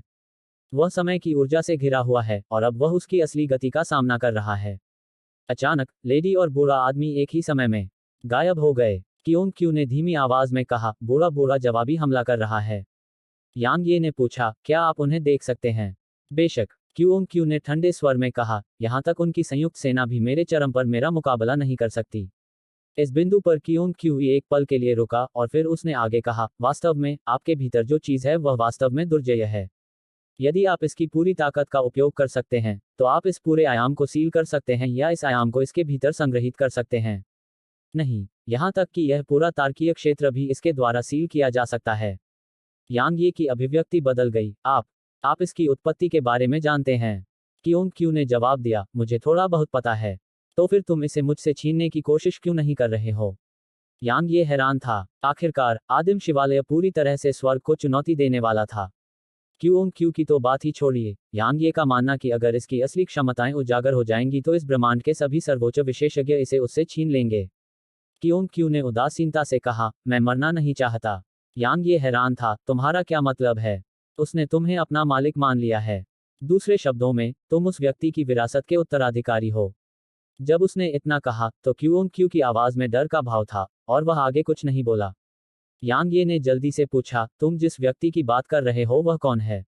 असल में, वह आदिकालीन शिवालय के बारे में बहुत कम जानता था, और यह शियाओ क्यूई और उस सफेद बालों वाले बूढ़े व्यक्ति की पहचान के बारे में भी था जो एक बार शिवालय में प्रकट हुआ था। वह उनके बारे में कुछ नहीं जानता था, लेकिन वह जानता था कि जिस व्यक्ति के बारे में क्यूई ने बात की थी वह शायद सफेद बालों वाला बूढ़ा व्यक्ति था। क्यू ने अचानक पूछा, आपने कितना ठीक किया है? यांग ये थोड़ा अचंभित हुआ और बोला, लगभग 50 या 60%। क्यू की पलकें फड़कने लगी और वह लगभग कोसने लगा। आखिरकार, यांग ये को पहले जो चोटें लगी थी, वे उसकी चोटों से थोड़ी भी कम नहीं थीं। फिर भी, अब यांग ये लगभग 60% तक ठीक हो गया था। ठीक होने की इतनी तेज गति, इससे क्यू को शक हो गया कि यह इंसान भी है। क्यू ने आह भरी, और फिर उसने सफेद वस्त्र पहने बूढ़े आदमी के 3 लोगों के समूह की ओर देखा, क्या हम सेना में शामिल होकर उन्हें मार डालें? यांग ये ने उनकी तरफ देखा और उसके होठों पर एक ठंडी मुस्कान तैर गई, यही तो मैं सोच रहा था। हालांकि, मैं पहले वाली ड्राइंग तकनीक को लागू नहीं कर सकता। तो, मुझे युद्ध का निर्देशन करने की अनुमति दें, ठीक है? क्यू ने एक क्षण के लिए गहराई से सोचा और सिर हिला दिया। जब उसने क्यू को सिर हिलाते हुए देखा, तो यांग यी ने अपनी दाहिनी मुट्ठी में एक इरादे वाली तलवार को संघनित किया और फिर उसने उसे अपने माथे के केंद्र पर दबाया। इस बीच, उसके शरीर में बची हुई गहन ऊर्जा का संचार होने लगा। सफेद वस्त्र पहने बूढ़े व्यक्ति और अन्य लोगों के हाव भाव थोड़े बदल गए जब यांग ये और क्यू की नजर उन पर पड़ी और वे हमला करने ही वाले थे। लेकिन, क्यू अचानक प्रकाश की किरण में बदल गया जो उसी जगह गायब हो गई और क्यू उनसे लगभग 300 मीटर पीछे था जब वह एक बार फिर प्रकट हुआ। सफेद वस्त्र पहने बूढ़े व्यक्ति की पुतलियां अचानक सिकुड़ गईं, जबकि उसका शरीर अकड़ गया और उसकी आंखों में अविश्वास भर गया। उसकी आंखों का रंग फीका पड़ने में ज्यादा समय नहीं लगा और फिर उसका सिर एक तरफ झुक गया और जमीन पर लुढ़क गया। एक सम्राट की एक क्षण में हत्या कर दी गई। अन्य 2 सम्राट भयभीत हो गए। यह डेथ बाय थॉट का सर्वश्रेष्ठ संस्करण था। यांग ये ने हेवनरेंट के असली रूप को अंजाम नहीं दिया था। हालांकि यह शक्तिशाली था, लेकिन इसके दुष्प्रभाव गंभीर थे। इसके अलावा, अगर वह अपनी वर्तमान स्थिति में इसे फिर से अंजाम देता तो वह निश्चित रूप से खत्म हो जाता। इसलिए, उसने डेथ बाय अ थॉट के अंतिम संस्करण का उपयोग किया था। इसके अलावा, यह किसी भी अन्य बार की तुलना में कई गुना अधिक शक्तिशाली था। क्योंकि उसकी अपनी गति, शक्ति और इरादे के अलावा, यह क्यू की गति और शक्ति से भी बड़ा था। तो, यह एक सम्राट को एक पल में मार सकता था। यांग ये और क्यू ने अन्य 2 सम्राटों को देखा। वे दोनों भयभीत थे और हमला करने वाले थे। हालांकि, यांग ये और क्यू प्रकाश की किरण में बदल गए और एक बार फिर गायब हो गए। अनुभव करना, दूसरे सम्राट का सिर तुरंत हवा में उड़ गया। क्यू एक बार फिर हमला करने वाला था, लेकिन यांग ये ने उसे तुरंत रोक दिया। भले ही यांग ये का शरीर दिव्य शिफ्ट दायरे में था, फिर भी वह विचार द्वारा मृत्यु के ऐसे लगातार निष्पादन को सहन नहीं कर सका। 2 सम्राटों को मारना ही उसकी सहन शक्ति की अधिकतम सीमा थी। क्यू कुछ कहना चाहता था, लेकिन लेडी और बूढ़ा आदमी एक बार फिर आसमान में दिखाई दिए। लेडी अभी भी वहीं खड़ी थी, जहां वह पहले खड़ी थी, और उसकी सफेद पोशाक अभी भी पूरी तरह से बेदाग थी। बूढ़े आदमी के लिए, वह अभी भी वहीं खड़ा था, जहां वह पहले खड़ा था। हालांकि उसके हाथ गायब थे। यांग ये ने यह देखकर राहत की सांस ली। इस बीच लेडी के मुंह के कोने से खून की एक धार बह निकली और इससे यांग ये के चेहरे पर भाव बदल गए। वह घायल हो गई है। बूढ़े आदमी ने उसे घूरते हुए पूछा, कौन तुम हो? महिला ने यांग ही की ओर अपना फरसा तानते हुए कहा, मैं उसे जीवित रखना चाहती हूँ। बूढ़ा आदमी उग्रता से बोला, इस आयाम का पापी मौत का हकदार है। इस आयाम के पापी की रक्षा करने के लिए तुम भी मौत के हकदार हो। तुम्हें लगता है कि तुम ऐसा कर सकते हो? लेडी की आवाज बहुत शांत थी, लेकिन उसमें उपहास का भाव था। क्या होगा अगर हम भी इसमें शामिल हो जाएं?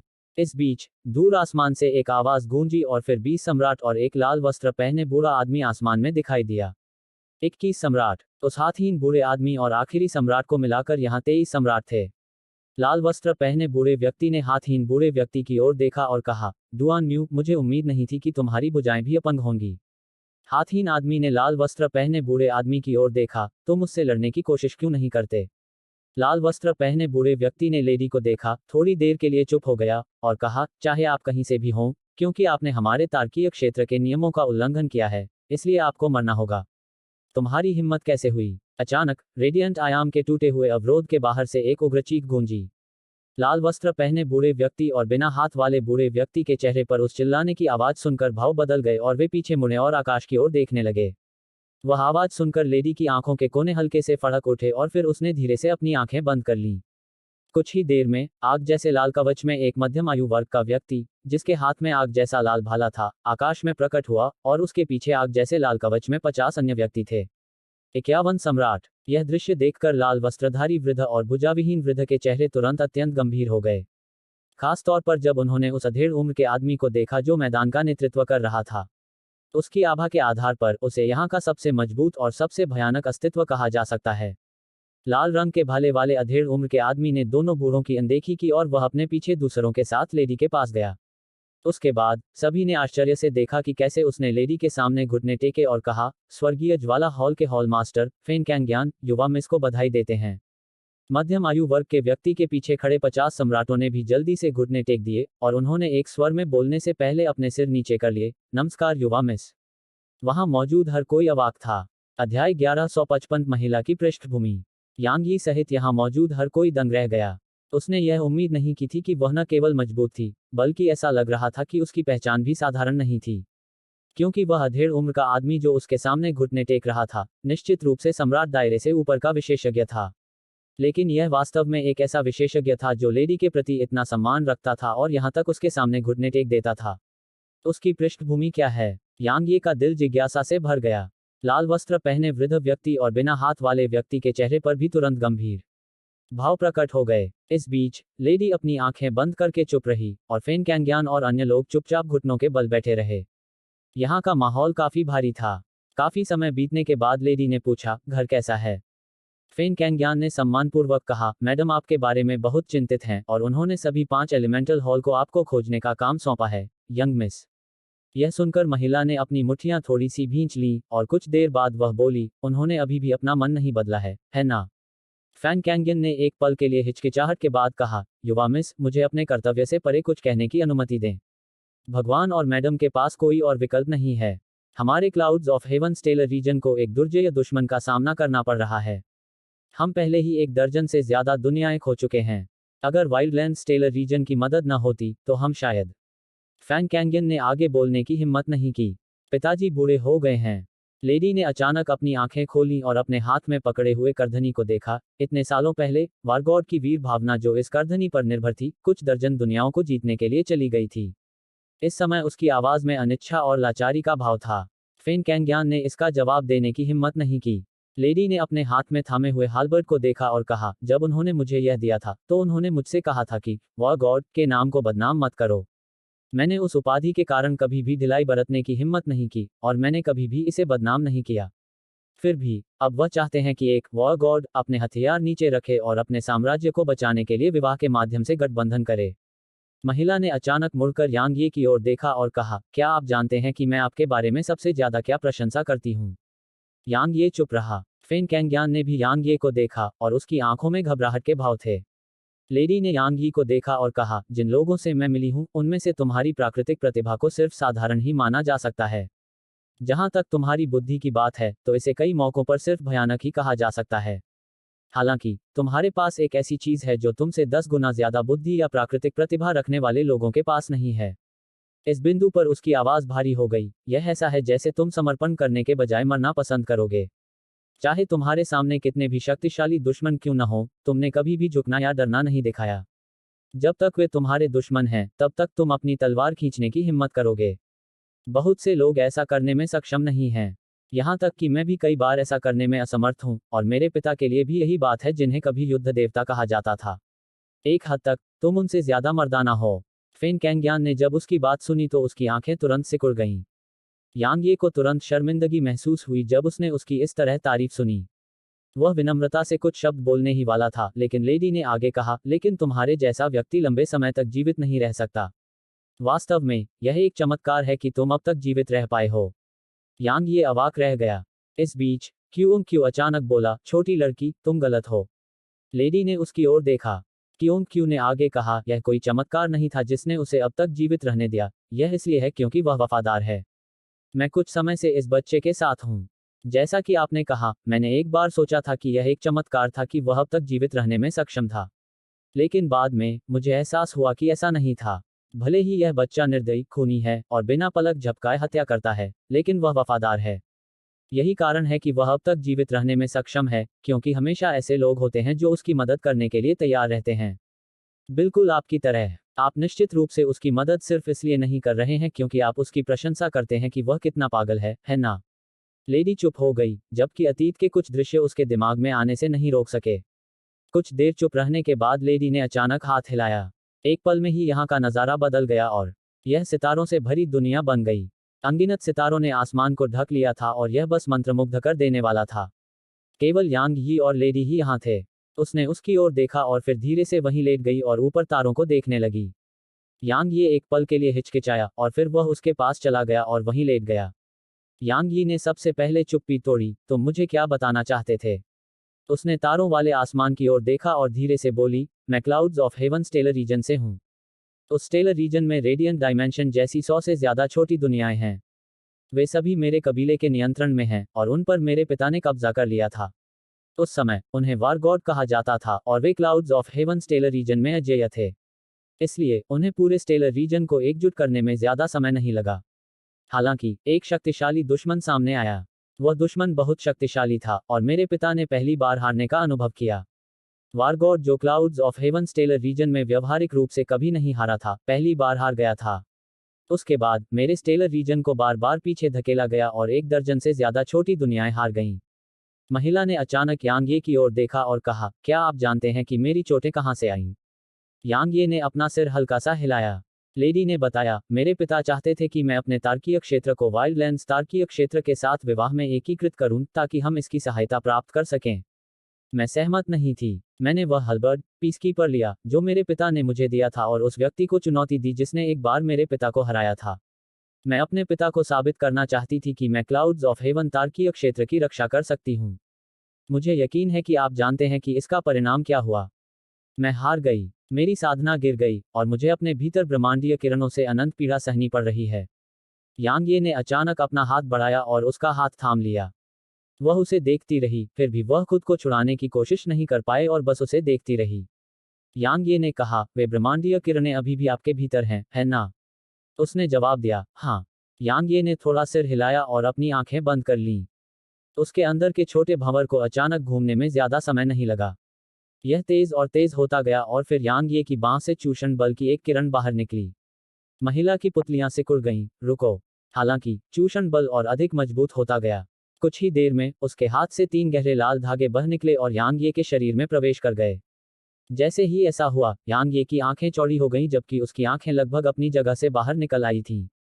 उसके बाद उसका पूरा चेहरा विकृत हो गया और कुछ ही पल बाद वह बेहोश हो गया। ब्रह्मांडीय किरणें उस छोटे भंवर में प्रवेश नहीं कर पाई थीं और वे यांग यी के हॉट ऑफ स्लॉटर के चारों ओर चक्कर लगा रही थीं। थोड़ी देर बाद यांग ये का दिमाग थोड़ा साफ हुआ और उसने भी धीरे धीरे अपनी आंखें खोलीं। वह अभी भी उस तारों भरे आसमान में था, फिर भी वह लेडी की बाहों में लेटा हुआ था। इस समय वह उसे देख रही थी। उसने पूछा, क्यों? मैं शायद आपके उस दुश्मन को मार न सकूं, लेकिन मैं आपको ठीक होने में मदद कर सकता हूं। यांग ये मुस्कुराया, कम से कम ऐसा लगता है कि मैं ही ऐसा करने में सक्षम हूँ। लेडी ने कुछ देर तक यांग ही को देखा और फिर तारों से भरे आसमान की ओर देखा। तुम्हें पता है, इस एक के बाहर भी अनगिनत तारे हैं। ब्रह्मांड असीम है। कई तारकीय क्षेत्रों पर मानव जाति का शासन है, लेकिन कई ऐसे भी हैं जिन पर दूसरी जातियों का शासन है। संक्षेप में, ब्रह्मांड बहुत बड़ा है जबकि हम बहुत कमजोर और छोटे हैं। महिला ने अपना सिर नीचे करके यांग ही को देखा और आगे कहा, इस बार वापस आने पर मेरे पास सिर्फ दो विकल्प हैं। पहला है मरते दम तक लड़ना और दूसरा है शादी के जरिए गठबंधन बनाना। तुम मुझे कौन सा रास्ता अपनाना चाहते हो? अध्याय 1156 निर्वासन में मजबूर। यांग ये ने निर्णायक रूप से कहा, उनमें से कोई नहीं। महिला ने यांग ये को बहुत देर तक देखा और फिर उसने अंगूठी निकाल ली। अंगूठी गहरे सुनहरे रंग की थी और उस पर एक क्रूर जानवर का सिर बना हुआ था। सिर के बीच में एक छोटा सा अक्षर था जो युद्ध का प्रतिनिधित्व करता था। उसने इसे यांग ये की तर्जनी पर रखा और कहा, 3 साल में स्वर्ग के बादलों के तारकीय क्षेत्र में आओ और फिर मुझे फिर से बताओ। अगर 3 साल से ज्यादा बीत गए तो तुम्हें आने की जरूरत नहीं है, क्योंकि तब यह व्यर्थ होगा। समझे? यांग ये ने उसकी आंखों में देखा, अगर तुम मुझे अपना नाम बताओगी तो मैं जरूर आऊंगा। उसने उत्तर दिया, जूंग वीरान। यांग ये ने कहा, मेरा इंतजार करो। उसने आसमान की ओर देखा और कहा, इस तारकीय क्षेत्र को स्काई रिवर तारकीय क्षेत्र कहा जाता है और यह अलायंस ऑफ गार्डियंस नामक एक शक्ति के नियंत्रण में है। वे लगभग 30 दुनियाओं को नियंत्रित करते हैं और आपकी वर्तमान ताकत उनसे लड़ने के लिए पूरी तरह से अपर्याप्त है। इसलिए मैंने आपको डार्क हेल तारकीय क्षेत्र में भेजने का फैसला किया है। यह एक बहुत ही अराजक तारकीय क्षेत्र है जो बिना किसी स्वर्गदाव के है और व्यवहारिक रूप से बिना किसी व्यवस्था के है। वहां के लोग आत्माशिराओं और ऊर्जा पत्थरों को प्राप्त करने के लिए कुछ भी करने को तैयार हैं। यह एक कुत्ते को खाने वाली दुनिया है। यांग ये ने कहा, मेरे पास कोई विकल्प नहीं है ना? एक बार जब आप वहां पैर जमा लेंगे तो आप अपनी ताकत को तेजी से बढ़ा पाएंगे, क्योंकि स्वर्गदाव वहां मौजूद नहीं है। इसलिए भले ही आप सम्राट क्षेत्र में आगे बढ़ जाएं, स्वर्गदाव अपना प्रकोप आप पर नहीं बरसाएगा। लेकिन यह किसी भी अन्य दुनिया में ऐसा नहीं होगा, बिल्कुल इस दुनिया की तरह। अगर आप यहां संत क्षेत्र में आगे बढ़ते हैं तो स्वर्गदाव खुद ही उतर आएगा। मैं अपने चरम पर होने पर भी स्वर्गदाव की ताकत का मुकाबला करने में असमर्थ था। उन्होंने आगे कहा, सबसे महत्वपूर्ण बात यह है कि वहां कुछ ऐसा है जो आपके लिए बेहद मददगार होगा। आपको इसे अवश्य प्राप्त करना चाहिए। यांग ये ने पूछा, क्या? उसने जवाब दिया, तारकीय तलवार आरेख। यांग ये ने भौहें सिकुड़ी, तारकीय तलवार आरेख। उसने थोड़ा सिर हिलाया, इसे एक प्राचीन विशेषज्ञ ने ब्रह्मांड का अवलोकन करके बनाया था। एक बार इसे सक्रिय करने के बाद आप तारों की ऊर्जा को तलवार की ऊर्जा में बदल सकते हैं। यदि आपके पास उत्प्रेरक के रूप में एक अद्वितीय तलवार है तो यह एक पूरे तारकीय क्षेत्र को भी नष्ट कर सकती है। सबसे महत्वपूर्ण बात यह है कि यह आपको तलवार के क्षेत्र में महारत हासिल करने में मदद कर सकती है। तलवार क्षेत्र में महारत हासिल करें। यांग ये की पुतलियां सिकुड़ गईं। हालांकि उसने उससे कहा था कि तलवार क्षेत्र में महारत हासिल करने के लिए उसे समझ हासिल करनी होगी। समस्या यह थी कि ऐसी समझ कैसे हासिल की जाए। उसे जरा भी अंदाजा नहीं था क्योंकि उसने तलवार क्षेत्र को देखा भी नहीं था। अगर वह बंद दरवाजों के पीछे कुछ 100 साल तक ध्यान लगाए तो शायद वह कुछ समझ सकता था। लेकिन समस्या यह थी कि उसके पास ऐसा करने का समय नहीं था। महिला ने सिर हिलाया और कहा, क्योंकि तलवार डोमेन का उपयोग करने के लिए एक आवश्यकता है। इसलिए इसमें निश्चित रूप से तलवार डोमेन का उपयोग करने की तकनीकें हैं। कुछ क्षण मौन रहने के बाद यांग ये ने पूछा, क्या आपके पास इसका सही स्थान है? उसने जवाब में अपना सिर हल्का सा हिलाया। यांग यी के पास कहने को शब्द नहीं थे। महिला ने कहा, वास्तव में यह आपसे संबंधित हो सकता है। यांग ये दंग रह गया, क्या यह मुझसे संबंधित है?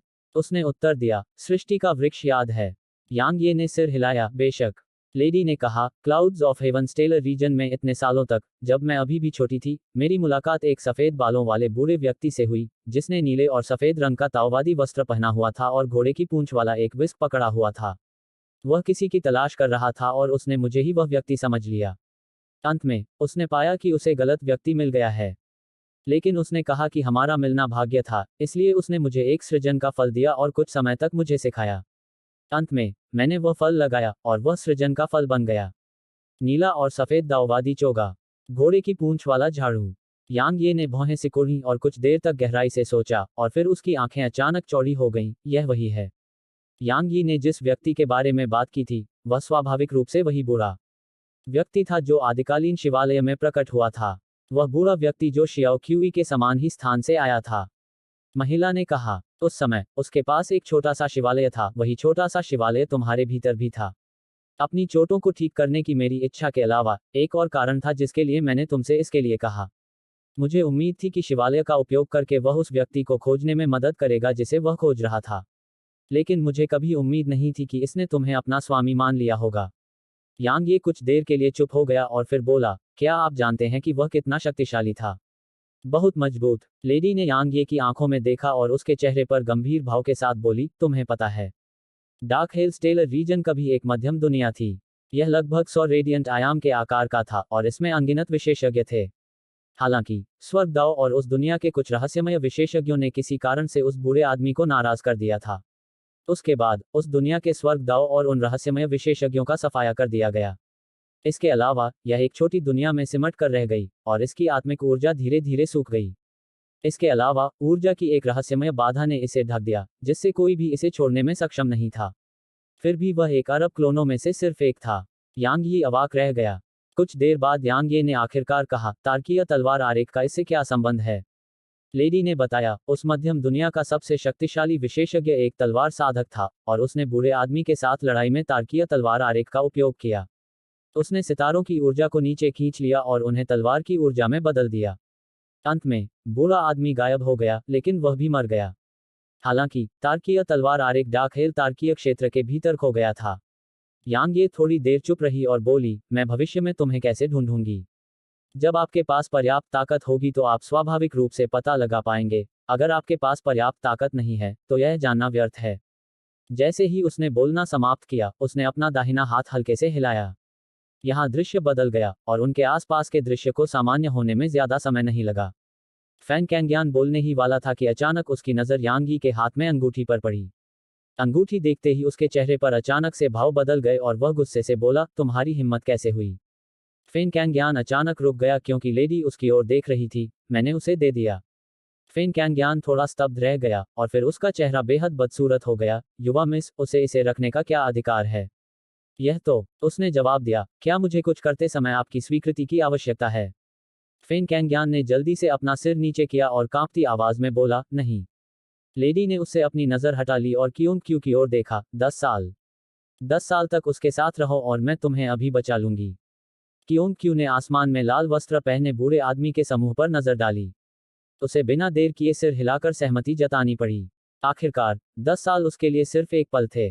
महिला ने लाल वस्त्र पहने बूढ़े व्यक्ति की ओर देखा और कहा, मैं उसे इस दुनिया से जाने दूंगी और हम इस मामले को यहीं खत्म कर देंगे। ठीक है। लाल वस्त्र पहने बूढ़े व्यक्ति ने कुछ देर तक लेडी और अन्य लोगों को देखा और फिर उसने कहा, उससे संबंधित सभी लोगों को इस दुनिया को छोड़ देना चाहिए। 3 साल, महिला ने कहा, वे 3 साल में चले जाएंगे। अगर वे नहीं जाते तो आप उन्हें मार सकते हैं या भगा सकते हैं, जैसा आप चाहें। लाल वस्त्र पहने बूढ़े व्यक्ति ने बहुत देर तक गहराई से सोचा और फिर उसने कहा, ठीक है। महिला ने यांग ये को घूरते हुए कहा, यह तुम्हारे लिए बहुत कठोर है। हालांकि यह एक ऐसी कीमत है जो तुम्हें चुकानी होगी क्योंकि तुम हार मानने के बजाय मरना पसंद करते हो। याद रखो कि अगर तुम पूरी ताकत के साथ वापस नहीं आ सकते तो तुमसे जुड़े सभी लोग मर जाएंगे। जैसे ही उसने बोलना समाप्त किया, उसने अपने हाथ थोड़े ऊपर उठाए। एक पल में यांग यी और क्योंग क्यूई के आसपास का स्थान कांपने लगा और फिर वे दोनों वहीं गायब हो गए। आह! गर्जन! यांग ये और क्योंग क्यू की तीखी चीखें गूंज उठीं। युवा मिस, वे शायद शून्य से होकर यात्रा करने के प्रभाव को सहन करने में असमर्थ हैं। मैं भूल गया। 9वीं पुस्तक का अंत। अध्याय 1157। क्या आप निश्चित हैं कि आप ठीक हैं? पुस्तक 10 निर्वासन। कुछ देर बाद यांग ये ने धीरे से अपनी आंखें खोलीं।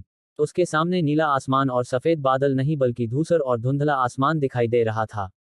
धूसर और धुंधले बादलों के बीच समय समय पर बिजली चमक रही थी। दुनिया थोड़ी अलग है। यांग ये ने अपनी नजर हटा ली और फिर गहरी नींद में सो गया। बड़ी बहन कैंगलान, यहाँ कोई है? दुर्भाग्य से वह सिर्फ एक अर्धसंत है। एक आवाज गूंजी जिसमें हल्का सा अफसोस था। यांग ये के शव के पास पहुंचने में 3 महिलाओं को ज्यादा समय नहीं लगा, जो जमीन पर पड़ा था। समूह का नेतृत्व करने वाली महिला की उम्र 20 वर्ष से ज्यादा थी। उसने टाइट फिटिंग सिल्वर कवच पहना हुआ था और उसका फिगर सुडौल था। हालांकि उसके सुंदर चेहरे पर उसके बाएं गाल पर कुछ सेंटीमीटर लंबा निशान था। यह निशान एक भयानक सेंटीपीड जैसा था और यह बहुत भयानक लग रहा था। जख्मी महिला की नजर एक पल के लिए यांग ये पर पड़ी। अचानक उसकी नजर यांग ये की उंगली में पहनी अंगूठी पर पड़ी।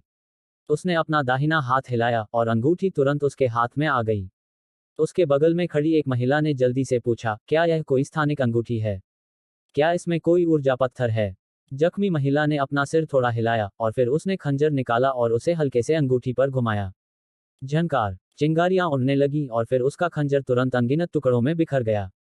यह एक खजाना है। तीसरी महिला जिसने जानवर की खाल पहनी थी, उसकी आंखें इसे देखते ही चमक उठीं।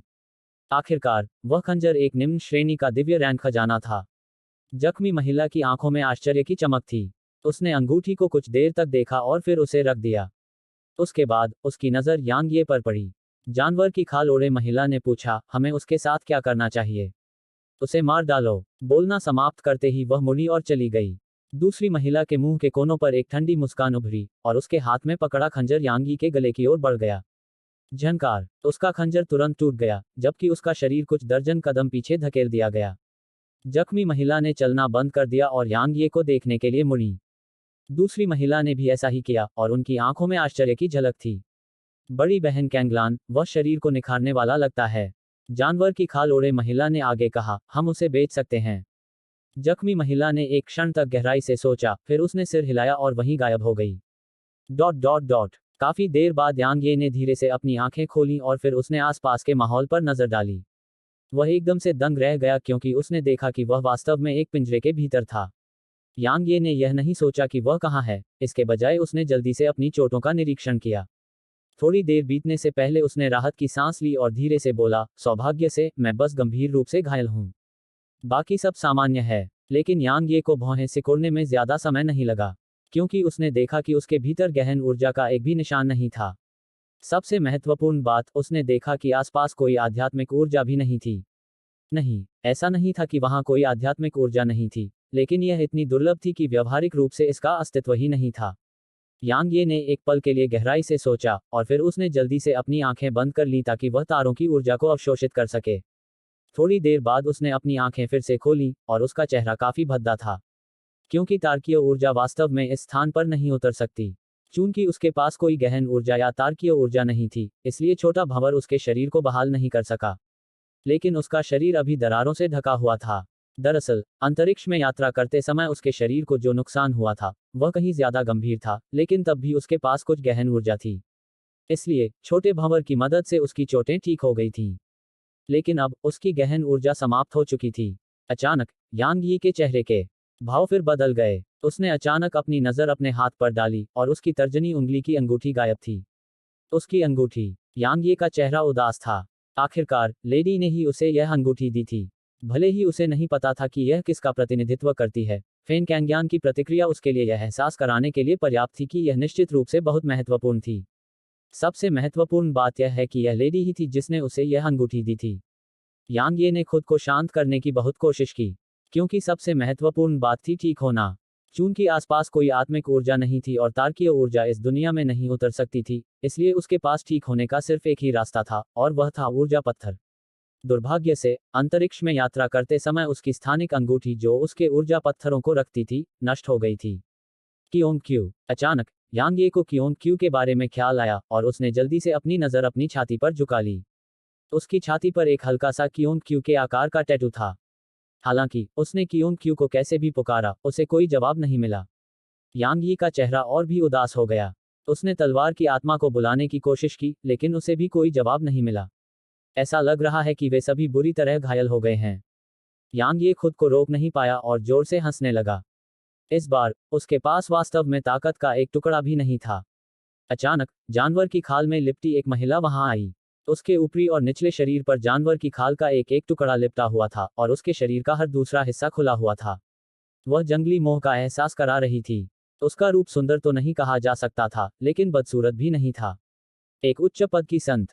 यांग ये काफी हैरान थी, क्योंकि उसने इतनी कम उम्र में संत क्षेत्र का उच्च पद प्राप्त कर लिया था। उसने इतनी जल्दी साधना कैसे कर ली? इस शापित स्थान में इतनी दयनीय मात्रा में आत्मिक ऊर्जा है। महिला ने उसे देखा और पूछा, आप कौन हैं? यांग यी ने जवाब दिया, मुझे याद नहीं है। याददाश्त खोने का बहाना बनाना निश्चित रूप से सबसे उपयुक्त और आसान तरीका था। उसने उसे फिर से जांचा, जैसे वह जानना चाहती थी कि कहीं वह झूठ तो नहीं बोल रहा। इस बीच, यांग ये ने थोड़ी डरपोक आवाज में कहा, तुम मुझे नहीं मारोगे, है ना? उसकी बात सुनकर उसके मुंह के कोनों पर हल्की सी मुस्कान उभर आई, मैं ऐसा नहीं करूंगी।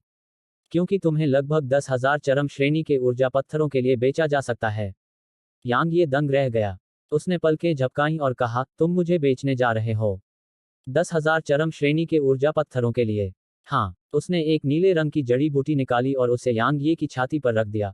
कई शक्तियां शरीर को परिष्कृत करने वाली चीजों को अपने अंदर लेना पसंद करती हैं और फिर उन्हें कठपुतलियों में परिष्कृत करती हैं या क्रिस्टल खोदने जैसे शारीरिक श्रम के लिए उनका उपयोग करती हैं। इसके अलावा कुछ महिलाओं को भी शरीर को परिष्कृत करने वाली चीजें पसंद हैं क्योंकि वे अपने फायदे के लिए शरीर को परिष्कृत करने वाली चीजों में से यांग ऊर्जा निकाल सकती हैं। दुर्भाग्य से तुम बहुत कमजोर हो, अन्यथा तुम निश्चित रूप से अच्छी कीमत पा सकते थे। ठीक है, जल्दी से वह जड़ी बूटी खाओ। यह तुम्हारी चोटों को ठीक करने में सक्षम होनी चाहिए। मुझे डर है कि तुम उस घायल अवस्था में 5 चरम श्रेणी के ऊर्जा पत्थरों के लायक भी नहीं रहोगे। यांग यी अवाक रह गया। महिला की बात खत्म होते ही वह चली गई। इस बीच यांग ये ने अचानक कहा, अरे, क्या तुम मुझे एक बैंगनी क्रिस्टल उधार दे सकती हो? अगर उसके पास बैंगनी क्रिस्टल होता तो वह अपनी कुछ चोटें ठीक कर सकता था। इस समय वह किसी आम इंसान से अलग नहीं था। यांग यी की बात सुनकर महिला ने पलटकर उसकी तरफ देखा।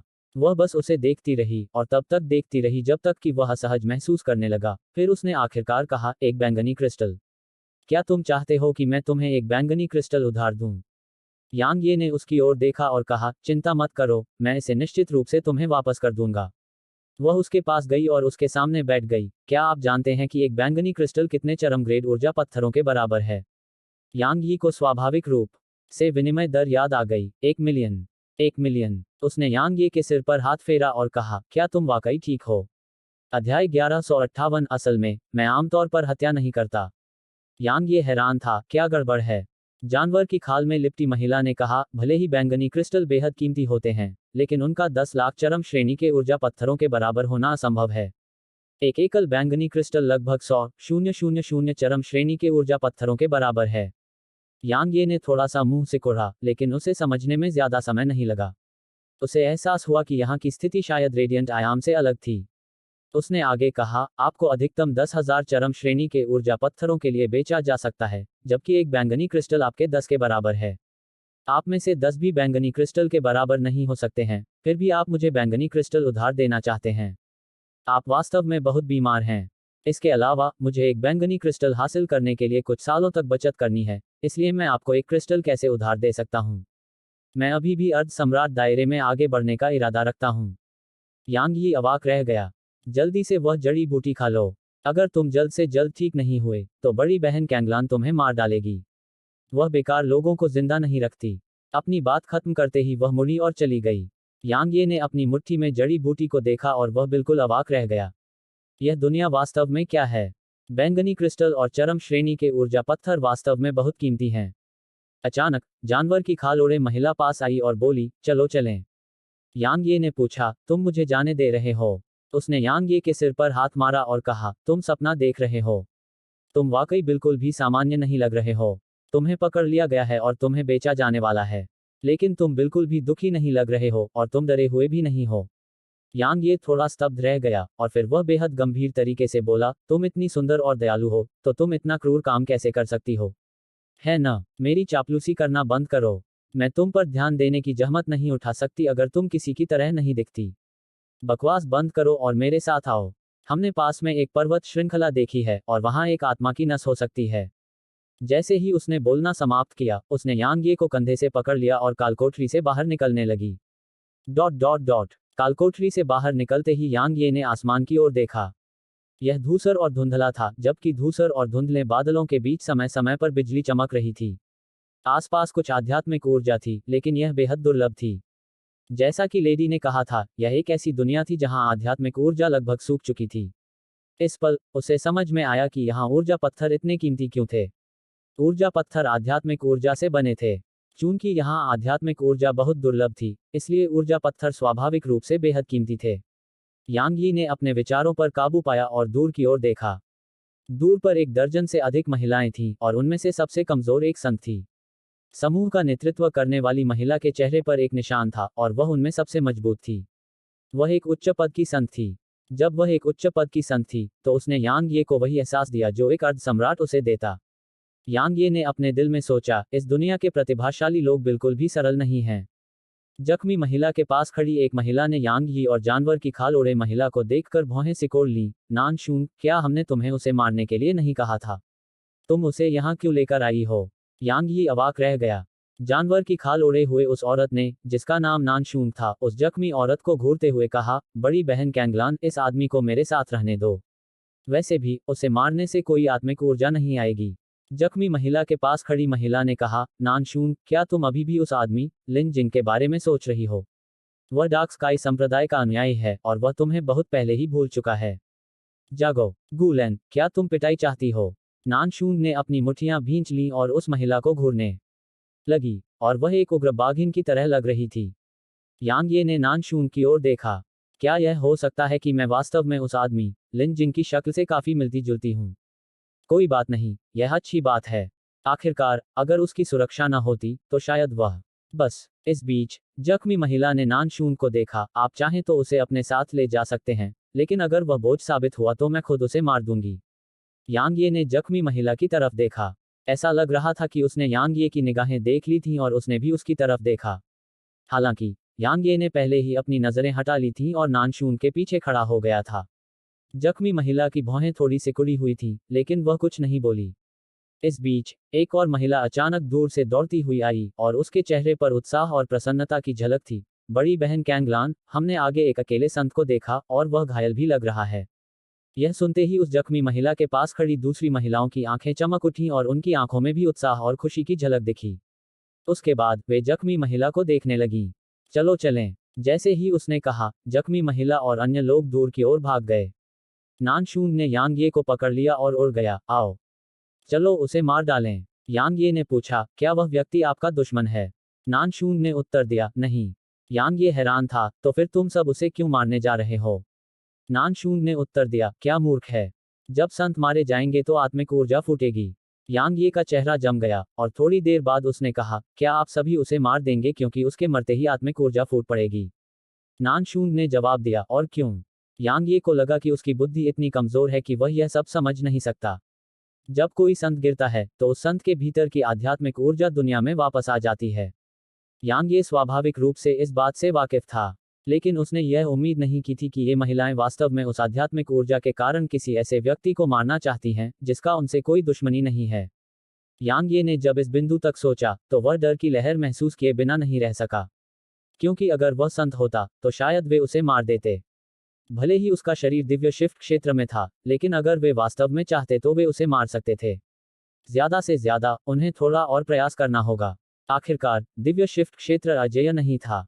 यांग ये ने एक पल के लिए हिचकिचाते हुए पूछा, क्या ऐसा करना बहुत अच्छा नहीं है? नानशून ने यांग ये की ओर देखा और कहा, मैंने कभी नहीं देखा कि तुम बहुत दयालु हो। लेकिन अगर हम संतों को उनकी आत्मिक ऊर्जा के लिए नहीं मारेंगे तो हम ऊर्जा पत्थर कैसे प्राप्त करेंगे? ऊर्जा पत्थरों के बिना हम अपनी ताकत कैसे बढ़ाएंगे? हम ताकत के बिना कैसे जीवित रह पाएंगे? वास्तव में, क्या तुम अभी भी सिर्फ एक अर्ध संत हो क्योंकि तुमने कभी किसी को नहीं मारा? यांग ये के चेहरे पर काफी असहज भाव था। उसने एक पल सोचा और कहा, दरअसल, मैं आमतौर पर हत्या नहीं करता। अध्याय 1159, मैं उन आंखों को खोदने में आपकी मदद करूंगा। ऐसा नहीं चलेगा। नानशून ने आगे कहा, तुम बिना हत्या किए इस दुनिया में जीवित नहीं रह पाओगे। बेशक, यह तुम्हारे लिए व्यर्थ है। क्योंकि एक बार तुम ठीक हो जाओ तो मैं तुम्हें बेच दूंगा। आखिरकार तुम 10,000 चरम श्रेणी के ऊर्जा पत्थरों के बराबर हो। यांग यी अवाक रह गया। हम यहाँ हैं। नानशून रुक गया। इतने में दूर से एक उग्र चीख गूंजी, तुम सब कौन हो? क्या तुम्हें पता है कि मैं? यांग ये ने देखा कि एक अधेड़ उम्र का आदमी जख्मी महिला और अन्य लोगों द्वारा घेरा हुआ था। अधेड़ उम्र के आदमी की ताकत खराब नहीं थी, और वह वास्तव में उनकी संयुक्त सेना का मजबूती से विरोध करने में सक्षम था। हालांकि, वह लंबे समय तक टिक नहीं पाया और कुछ ही देर में मारा गया। जिस समय उस मध्यम आयु वर्ग के व्यक्ति की मृत्यु हुई, उसके भीतर से आत्मिक ऊर्जा की असंख्य धाराएं बाहर निकलीं, जो संसार में वापस लौट गईं। हालांकि, जब आत्मिक ऊर्जा उभरी तो जख्मी महिला ने जल्दी से एक काली लौकी वापस ले ली, और काले बादल ने तुरंत सारी आत्मिक ऊर्जा को सोख लिया तथा एक चमकदार प्रकाश की किरण उत्सर्जित की। नान शूंग ने जल्दी से यांग ये को अपने पास ले गया। इस बीच, जख्मी महिला ने काली लौकी को खोल दिया था, और जब यांग ये ने अपनी दिव्य भावना से उसे खोला, तो उसने देखा कि उसके अंदर लगभग 100,000 चरम श्रेणी के ऊर्जा पत्थर थे। वे आध्यात्मिक ऊर्जा को ऊर्जा पत्थरों में संघनित करते हैं। यांग ये ने लौकी पर नजर डाली और उसे आश्चर्य हुआ, क्योंकि उसे उम्मीद नहीं थी कि यह वास्तव में आध्यात्मिक ऊर्जा को चरम श्रेणी के ऊर्जा पत्थरों में बदल सकती है। यह स्ट्रोई की क्षमता से थोड़ा मिलता जुलता था, हालांकि यह स्ट्रोई से बहुत कमतर था। क्योंकि लॉकी ने चरम श्रेणी के ऊर्जा पत्थरों का उत्पादन करते समय बहुत अधिक आध्यात्मिक ऊर्जा बर्बाद की। अगर स्ट्रोई ने वह सारी आध्यात्मिक ऊर्जा अवशोषित कर ली होती, तो उसे कम से कम 10 बैंगनी क्रिस्टल में बदला जा सकता था। बेशक, वह इतना मूर्ख नहीं था कि स्ट्रोई को अपना रूप दिखाने दे। इस बीच, जख्मी महिला ने अपनी उंगली बार बार हिलाई, और चरम श्रेणी के ऊर्जा पत्थरों का ढेर हर एक महिला के सामने प्रकट हुआ। यांग ये ने उन पर नजर डाली और पाया कि उनमें से हर एक के सामने लगभग 5000 चरम श्रेणी के ऊर्जा पत्थर थे। यांग ये ने जख्मी महिला की ओर देखा क्योंकि उसने लूट का लगभग आधा हिस्सा लूट लिया था। हालांकि, उसे यह देखकर आश्चर्य हुआ कि अन्य महिलाओं ने कोई नाराजगी नहीं दिखाई और इसके बजाय वे बहुत संतुष्ट थीं। यह देखकर यांग ये चुप हो गया। उसे एहसास हुआ कि इस दुनिया में जीवित रहने के नियम रेडियंट आयाम से अनगिनत गुना ज्यादा क्रूर थे। यह वाकई एक कुत्ते बिल्ली की दुनिया थी। मुझे जल्द से जल्द अपनी ताकत पुनः प्राप्त करनी होगी। केवल अपनी ताकत वापस पाकर ही वह इस दुनिया में जीवित रह सकता था। जहां तक स्टेलस स्वॉर्ड डायग्राम और सेंट रियल में चार्ज करने की बात है, उसे अभी के लिए उन्हें अलग रखना था। उसका मुख्य उद्देश्य अभी जीवित रहना था। स्वूश! अचानक, दूर से एक प्रकाश की किरण चमकी और एक अधेड़ उम्र का आदमी प्रकट हुआ। सभी ने तुरंत उस पर नजरें गड़ा दी और उनकी नजरें शत्रुतापूर्ण थीं। क्योंकि वह अधेड़ उम्र का व्यक्ति एक उच्च पदस्थ संत था। मैं अंत में बहुत देर से आया। अधेड़ उम्र के आदमी ने अपनी मुठ्ठियां भींच लीं, जबकि उसके चेहरे पर काफी घिनौना भाव देखा जा सकता था। उसने एक गहरी सांस ली और अपने सामने खड़ी महिलाओं को देखा। तुमने हम में से एक को मारने की हिम्मत भी की, सोलिटर मार्क्स। तुम में वाकई बहुत हिम्मत है। यांग यी ने देखा कि जब उन्होंने अधेड़ उम्र के आदमी की बात सुनी तो उनके हाव भाव तुरंत बदल गए। उनके चेहरे काफी भद्दे और थोड़े पीले पड़ गए थे। उसे जाने मत देना। इस बीच, जख्मी महिला की आवाज अचानक गूंजी और फिर उसका चेहरा अधेड़ उम्र के आदमी की ओर बढ़ा। उसके बगल में खड़ी दूसरी औरतें भी जल्दी से अधेड़ उम्र के आदमी की ओर बढ़ीं। अधेड़ उम्र के आदमी के चेहरे पर थोड़ा सा बदलाव आया। उसने कभी नहीं सोचा था कि उसकी पहचान उजागर करने के बाद वे उसे मारने की हिम्मत करेंगे। उसका चेहरा और भी भयानक हो गया, लेकिन उसने हमला नहीं किया। वह बस पलटा और दूर की ओर भाग गया। आखिरकार, उसके सामने खड़ी ये महिलाएं उससे कमजोर नहीं थीं, और उनके पास संख्याबल भी था। इसलिए, उसके पास उनसे जीतने का कोई मौका नहीं था। कुछ ही देर में, मध्यम आयु वर्ग का आदमी, जख्मी महिला और अन्य लोग यांग यी की दृष्टि से ओझल हो गए। यांग ये ने आसपास के माहौल पर नजर डाली, काफी देर तक सोचा, लेकिन आखिरकार भागने का फैसला नहीं किया। यह दुनिया बहुत खतरनाक थी और अगर वह इस समूह को छोड़ देता तो उसे किसी भी समय मार दिया जा सकता था। हालांकि ये महिलाएं उसके प्रति बहुत दोस्ताना नहीं थीं, फिर भी उनका अभी उसे मारने का कोई इरादा नहीं था। संक्षेप में, यहाँ रहना तुलनात्मक रूप से सुरक्षित था। जख्मी महिला और बाकी लोगों को वापस आने में ज्यादा समय नहीं लगा। यांग ये ने देखा कि उन सभी के चेहरे पर अजीब से भाव थे। जाहिर है, मध्यम आयु वर्ग का आदमी बच निकला था। नानशूंग ने पूछा, बड़ी बहन कैंगलान, हमें क्या करना चाहिए? कैंगलान नाम की महिला ने दूरी पर एक पर्वत श्रृंखला की ओर देखा, और वह काफी देर तक चुप रही, फिर बोली, पर्वत श्रृंखला में प्रवेश करो। नानशूंग ने एक पल के लिए हिचकिचाते हुए कहा, बड़ी बहन कैंगलान, हालांकि वह आत्माशेरा महत्वपूर्ण है, लेकिन कैंगलान ने नानशूंग को बीच में टोकते हुए कहा, सोलेटर मर्स को यहाँ पहुंचने में कम से कम 4 घंटे लगेंगे। हमारे लिए 4 घंटे काफी हैं। चलो चलें। जैसे ही कैंगलान ने बोलना समाप्त किया, उसका शरीर पर्वत श्रृंखला की ओर चला गया। दूसरी महिलाएं भी जल्दी से उसके पीछे चली गईं। इस बीच, नानशूंग यांग ये के पास पहुंची, यांग ये को पकड़ लिया और दूर की ओर भाग गई। यांग ये ने नानशूंग से पूछा, आप सभी गहन ऊर्जा का उपयोग क्यों नहीं करते? इस तरह से यह तेज होगा। क्योंकि उसने देखा कि वे अपने भौतिक शरीर पर निर्भर थे, न कि गहन ऊर्जा पर। यदि वे गहन ऊर्जा का उपयोग करते, तो उनकी गति निश्चित रूप से कई गुना बढ़ जाती। क्या तुम मूर्ख हो? नानशूंग ने आगे कहा, गहन ऊर्जा का उपयोग युद्ध के लिए किया जाता है। अगर हम इसका उपयोग अपनी गति बढ़ाने के लिए करते हैं, तो अगर खतरे का सामना करने पर हमारे पास अधिक गहन ऊर्जा नहीं होगी, तो हम क्या करेंगे? यांग ये को समझ में नहीं आया कि क्या कहे। यांग ये बहुत देर तक चुप रहा, फिर अचानक उसने नानशूंग की कमर पर नजर डाली। वहां खून से लाल हथेली का निशान था। यांग ये ने पूछा, आप घायल हैं? नानशूंग ने कहा, यह तो बस एक छोटी सी चोट है। यांग ये ने कहा, मुझे 10 चरम श्रेणी के ऊर्जा पत्थर दे दो, ठीक है? नहीं, नानशूंग ने निर्णायक रूप से मना कर दिया, मुझे उन्हें अर्ध सम्राट क्षेत्र में आगे बढ़ने से बचाना होगा। यांग ये के मुंह के कोने फड़क उठे, मुझे 10 चरम श्रेणी के ऊर्जा पत्थर उधार दो, ठीक है? मैं भविष्य में तुम्हें 10 बैंगनी क्रिस्टल लौटा दूंगा। नानशूंग ने यांग ये की ओर देखा और कहा, भले ही आप बिल्कुल कमजोर हैं, लेकिन आप डींग मारने में बहुत अच्छे हैं। यांग ये अवाक रह गया। कुछ समय बाद नानशूंग ने 10 चरम श्रेणी के ऊर्जा पत्थर निकाले और उन्हें यांग ये को दे दिया। याद रखना कि तुम्हें मुझे 10 बैंगनी क्रिस्टल लौटाने होंगे। यांग ये ने कुछ नहीं कहा। उसने बस उन्हें लिया और निगल लिया। थोड़ी देर बाद उसके भीतर बैंगनी ऊर्जा के धागे दिखाई दिए और उसने अपना हाथ बढ़ाया और अपनी हथेली को नानशून की कमर पर दबाया। यांग ये का हाथ अभी उसकी कमर को छू ही रहा था कि नानशून ने अचानक उसका गला पकड़ लिया और कहा, न केवल तुम शेखी बघारने में अच्छे हो, बल्कि तुम काफी विकृत भी हो। यांग ये ने कुछ नहीं बताया। उसने बस अपना हाथ वापस खींच लिया और नानशून दंग रह गया। उसने अपनी कमर पर नीचे देखा और वहां खून से लाल हथेली का निशान गायब हो गया था। थोड़ी देर बाद उसने फिर से यांग ये की ओर देखा। तुम्हारी गहन ऊर्जा उपचार कर सकती है। यांग ये ने सिर हिलाया। वह भी खुद को ठीक करना चाहता था, लेकिन चरम श्रेणी के ऊर्जा पत्थरों की वह छोटी सी मात्रा पर्याप्त नहीं थी। उसकी चोटों को पूरी तरह से ठीक करने के लिए कम से कम 10 बैंगनी क्रिस्टल की आवश्यकता थी। नानशून ने यांग ये को जख्मी महिला के पास खींच लिया जब उसने उसे सिर हिलाते हुए देखा, और उसने कहा, बड़ी बहन कैंगलान, वह ठीक कर सकता है। उसकी गहन ऊर्जा विशेष है और यह ठीक कर सकती है। जख्मी महिला और बाकी लोगों ने तुरंत ही हिलना बंद कर दिया। उसने नानशून की कमर पर नजर डाली और फिर उसने यांग ये को देखा। तुम्हारी गहन ऊर्जा ठीक कर सकती है। यांग ये ने सिर हिलाया। वह इसे छिपा नहीं सकता था और छिपाना भी नहीं चाहता था, क्योंकि अगर वह मूल्यवान होता तो उन्हें उसे मारने का कोई कारण नहीं मिलता। यांग ये को सिर हिलाते देख सभी लोग खुश हो गए, लेकिन जख्मी महिला चुप हो गई। नानशून ने कहा, बड़ी बहन कैंगलान, संकोच करना बंद करो। जल्दी से उसे अपनी चोटों को ठीक करने दो, अन्यथा यह न केवल आपकी ताकत को प्रभावित करेगा, बल्कि आपकी चोटें और भी खराब हो सकती हैं और अपूरणीय क्षति पहुंचा सकती हैं। जख्मी महिला ने झिझकना बंद कर दिया। उसने यांग यी को पकड़ लिया और वहीं गायब हो गई। यांग यी को खुले स्थान पर लाने में अधिक समय नहीं लगा और वहां आसपास कोई नहीं था। कैंगलान ने यांग ये की आंखों में देखा और पूछा, तुम खुद घायल हो? तुम खुद को ठीक क्यों नहीं करती? यांग ये ने सच कहा, मेरे पास ऊर्जा पत्थर नहीं है। कैंगलान ने कुछ देर तक यांग ये को घूरा और फिर उसने यांग ये को 10 चरम श्रेणी के ऊर्जा पत्थर फेंके। यांग ये ने उन्हें ले लिया और निगल लिया। थोड़ी देर बीतने से पहले उसने उसे देखा। हम अब शुरू कर सकते हैं। हालांकि कैंगलान चुप हो गई। 1 दर्जन से ज्यादा सांसें बीतने के बाद उसने झिझकना बंद किया और अपने ऊपरी शरीर पर लगे चांदी के कवच को उतारकर यांग ये के सामने अपनी जुड़वां पहाड़ियों को दिखाया। उसके चेहरे पर कोई शर्मिंदगी नहीं थी और वह बस भावहीन होकर उसे देखती रही।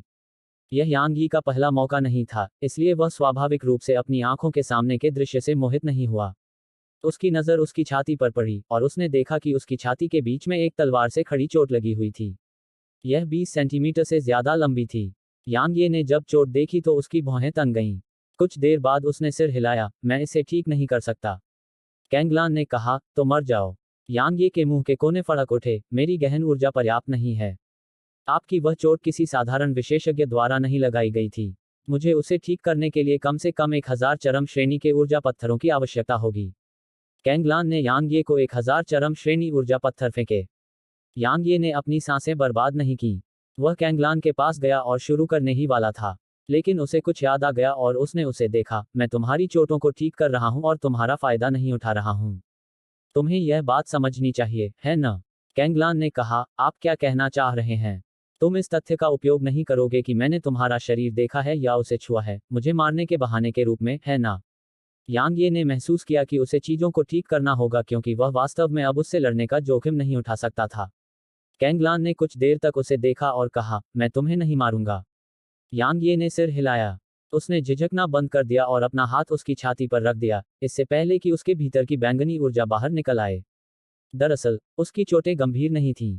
प्राइमर्डियल वायलेट ऊर्जा की कोई जरूरत नहीं थी और सिर्फ साधारण वायलेट ऊर्जा ही काफी थी।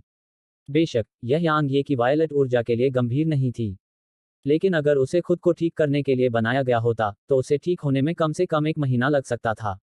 जहां तक उन 1000 चरम श्रेणी के ऊर्जा पत्थरों की बात है, तो वास्तव में इतने सारे की कोई जरूरत नहीं थी और सिर्फ कुछ दर्जन ही काफी होते। उसने इतने सारे पत्थर इसलिए मांगे थे ताकि उसे कुछ ऊर्जा पत्थर मिल सकें। भले ही वे उसके द्वारा लगी चोटों को पूरी तरह से ठीक नहीं कर सकते थे, लेकिन हर एक चीज मायने रखती थी। लगभग 10 मिनट में यांग ये ने उन सभी ऊर्जा पत्थरों के भीतर की ऊर्जा को अवशोषित करने के बाद अपना हाथ वापस खींच लिया। उसके बाद वह कमजोर होकर जमीन पर गिर पड़ा, जैसे कि वह पूरी तरह से थक गया हो। इस बीच कैंगलान अचानक नीचे झुका और यांग ये का कॉलर पकड़ लिया। यांग ये के चेहरे पर भाव बदल गए और वह अपनी आवाज में भय के साथ बोला, क्या? तुम क्या कर रहे हो? तुमने कहा था कि तुम मुझे नहीं मारोगे। कैंगलान ने यह नहीं देखा था कि यांग यी के दाहिने हाथ, जिसे उसने अपनी पीठ के पीछे छिपा रखा था, की तर्जनी और मध्यमा उंगलियां एक साथ दबी हुई थीं, और उन पर ठंडी रोशनी के धागे टिमटिमा रहे थे। मैं तुम्हें नहीं मारूंगी, लेकिन तुमने कुछ ऐसा देखा है जो तुम्हें नहीं देखना चाहिए था। इसलिए, मैं तुम्हारी उन आंखों को खोदने में मदद करूंगी। जैसे ही उसने बोलना समाप्त किया, उसकी उंगलियां मुड़ गईं और वे यांग ये की आंखों की ओर बढ़ गईं। अचानक एक चीख गूंजी। अध्याय 1160 वास्तव में, मैं यह उसके भले के लिए कर रहा हूं। यह यांग ये नहीं था जो चिल्लाया था, यह नानशूंग था जो अचानक उनसे बहुत दूर नहीं दिखाई दिया था। यांग ये और कैंगलान को देखते हुए उसकी आंखें अविश्वास से चौड़ी हो गईं। इस समय, वे काफी अंतरंग अवस्था में थे। कैंगलान का ऊपरी शरीर पूरी तरह से नंगा था जबकि उसका शरीर नीचे झुका हुआ था और उसने यांगे का गला पकड़ रखा था। ऐसा लग रहा था जैसे वह अपने शरीर को यांगे पर दबाने वाली थी।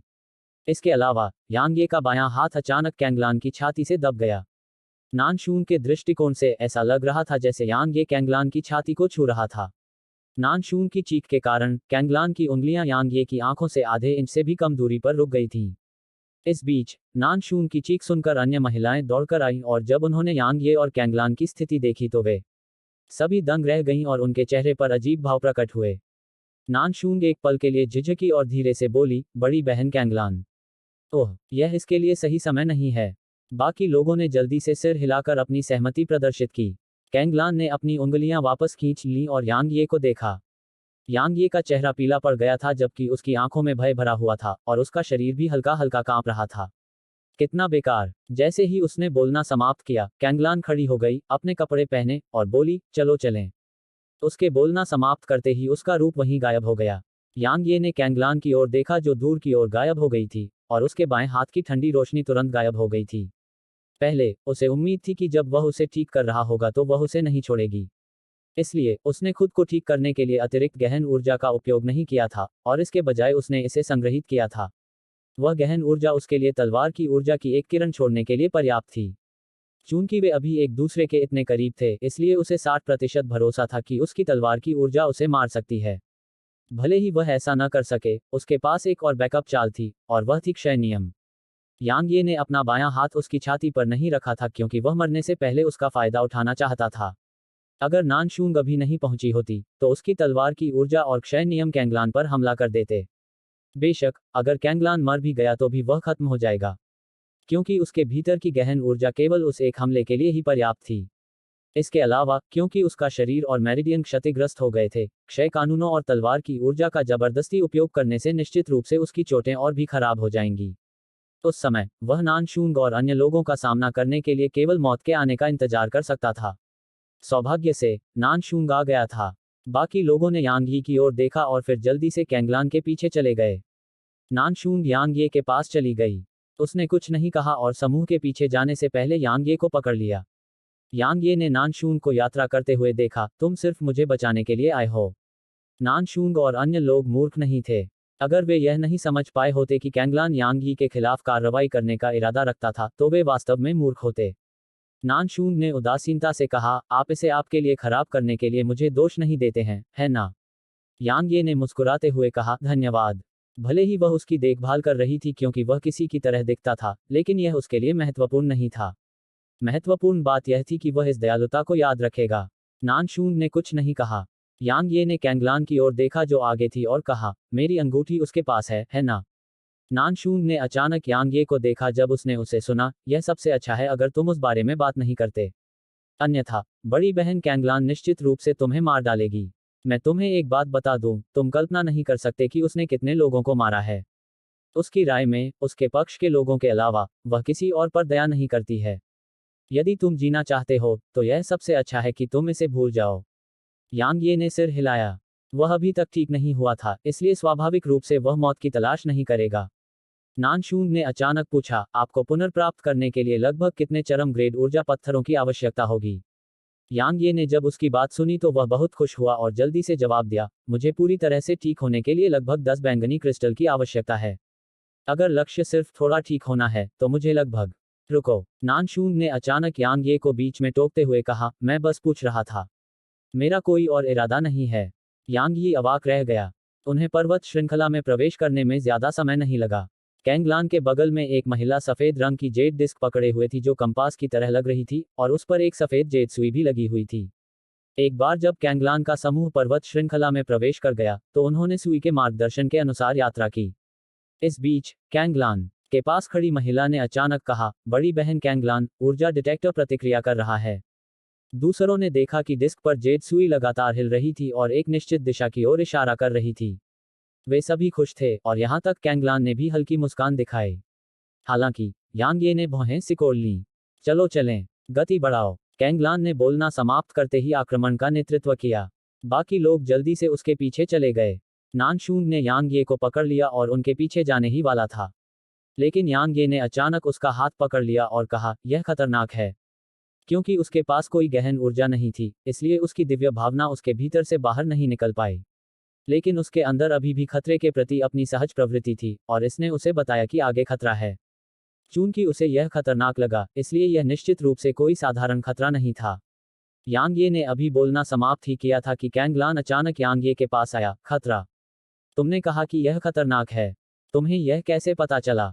बाकी लोग भी रुक गए और यांग ये को देखने लगे। यांग ये के मुंह के कोने थोड़े से हिले। वह वास्तव में हमारी बातें सुन रही थी। यांग ये ने कैंगलान की ओर देखा और जब वह नानशून के पीछे गया तो उसकी आंखों में भय था। यह देखकर दूसरी औरतें तुरंत अपना सिर हिलाने लगीं। वह सचमुच बेकार है। कोई आश्चर्य नहीं कि वह केवल एक अर्धसंत है। कैंगलान की आंखें थोड़ी सिकुड़ गईं। इस बीच नानशांग ने जल्दी से यांग ये को अपनी तरफ खींचा और कहा, जल्दी से मुझे बताओ कि तुमने ऐसा क्यों कहा कि यह खतरनाक है। यांग ये ने नानशून की ओर देखा और धीरे से बोला, मेरा अंतर्ज्ञान। क्योंकि मैं बहुत डरपोक हूं, मैं अपने सामने आने वाले किसी भी खतरे को भांप लेता हूं। मुझे आगे खतरा महसूस होता है, इसलिए बेहतर है कि हम वहां न जाएं। वह इसे केवल इस तरह से समझा सकता था। बेशक वह जानता था कि वे निश्चित रूप से उस पर विश्वास नहीं करेंगे। निश्चित रूप से उसकी बात सुनकर उन्होंने तुरंत अपना सिर हिला दिया। जहां तक कैंगलान की बात है, उसने दूर की ओर जाने से पहले उसकी ओर देखा। गुलान नाम की महिला ने यांग ये की ओर देखा और फिर उसने नानशून से कहा, नानशून, भले ही तुम कोई प्रतिस्थापन ढूंढना चाहते हो, तुम्हें एक बेहतर व्यक्ति ढूंढना चाहिए।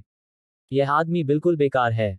अगर भविष्य में तुम्हारा सामना अपने उस मंगेतर लिंजिंग से हुआ तो शायद तुम्हारा बहुत मजाक उड़ाया जाएगा। जैसे ही उसने बोलना समाप्त किया, नानशून के कुछ कहने से पहले ही गुलान मुड़ी और चली गई। नानशून ने कुछ नहीं कहा और उसने बस यांग ये को पकड़ लिया और आगे बढ़ गई। इस बीच यांग ये के दिमाग में उसकी आवाज गूंजी, तुम बड़ी बहन कैंगलान के सामने इतनी कमजोर क्यों बन रही हो? हालांकि तुम काफी कमजोर हो, लेकिन तुम इतनी कमजोर नहीं हो। वह आवाज संचरण के माध्यम से बात की है।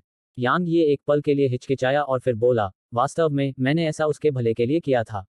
हेलो दोस्तों, आप सभी लोगों से एक रिक्वेस्ट है कि कृपया MP स्टोरी बॉय चैनल को सब्सक्राइब करें और वीडियो को लाइक करें। कमेंट करना मत भूलिए। धन्यवाद।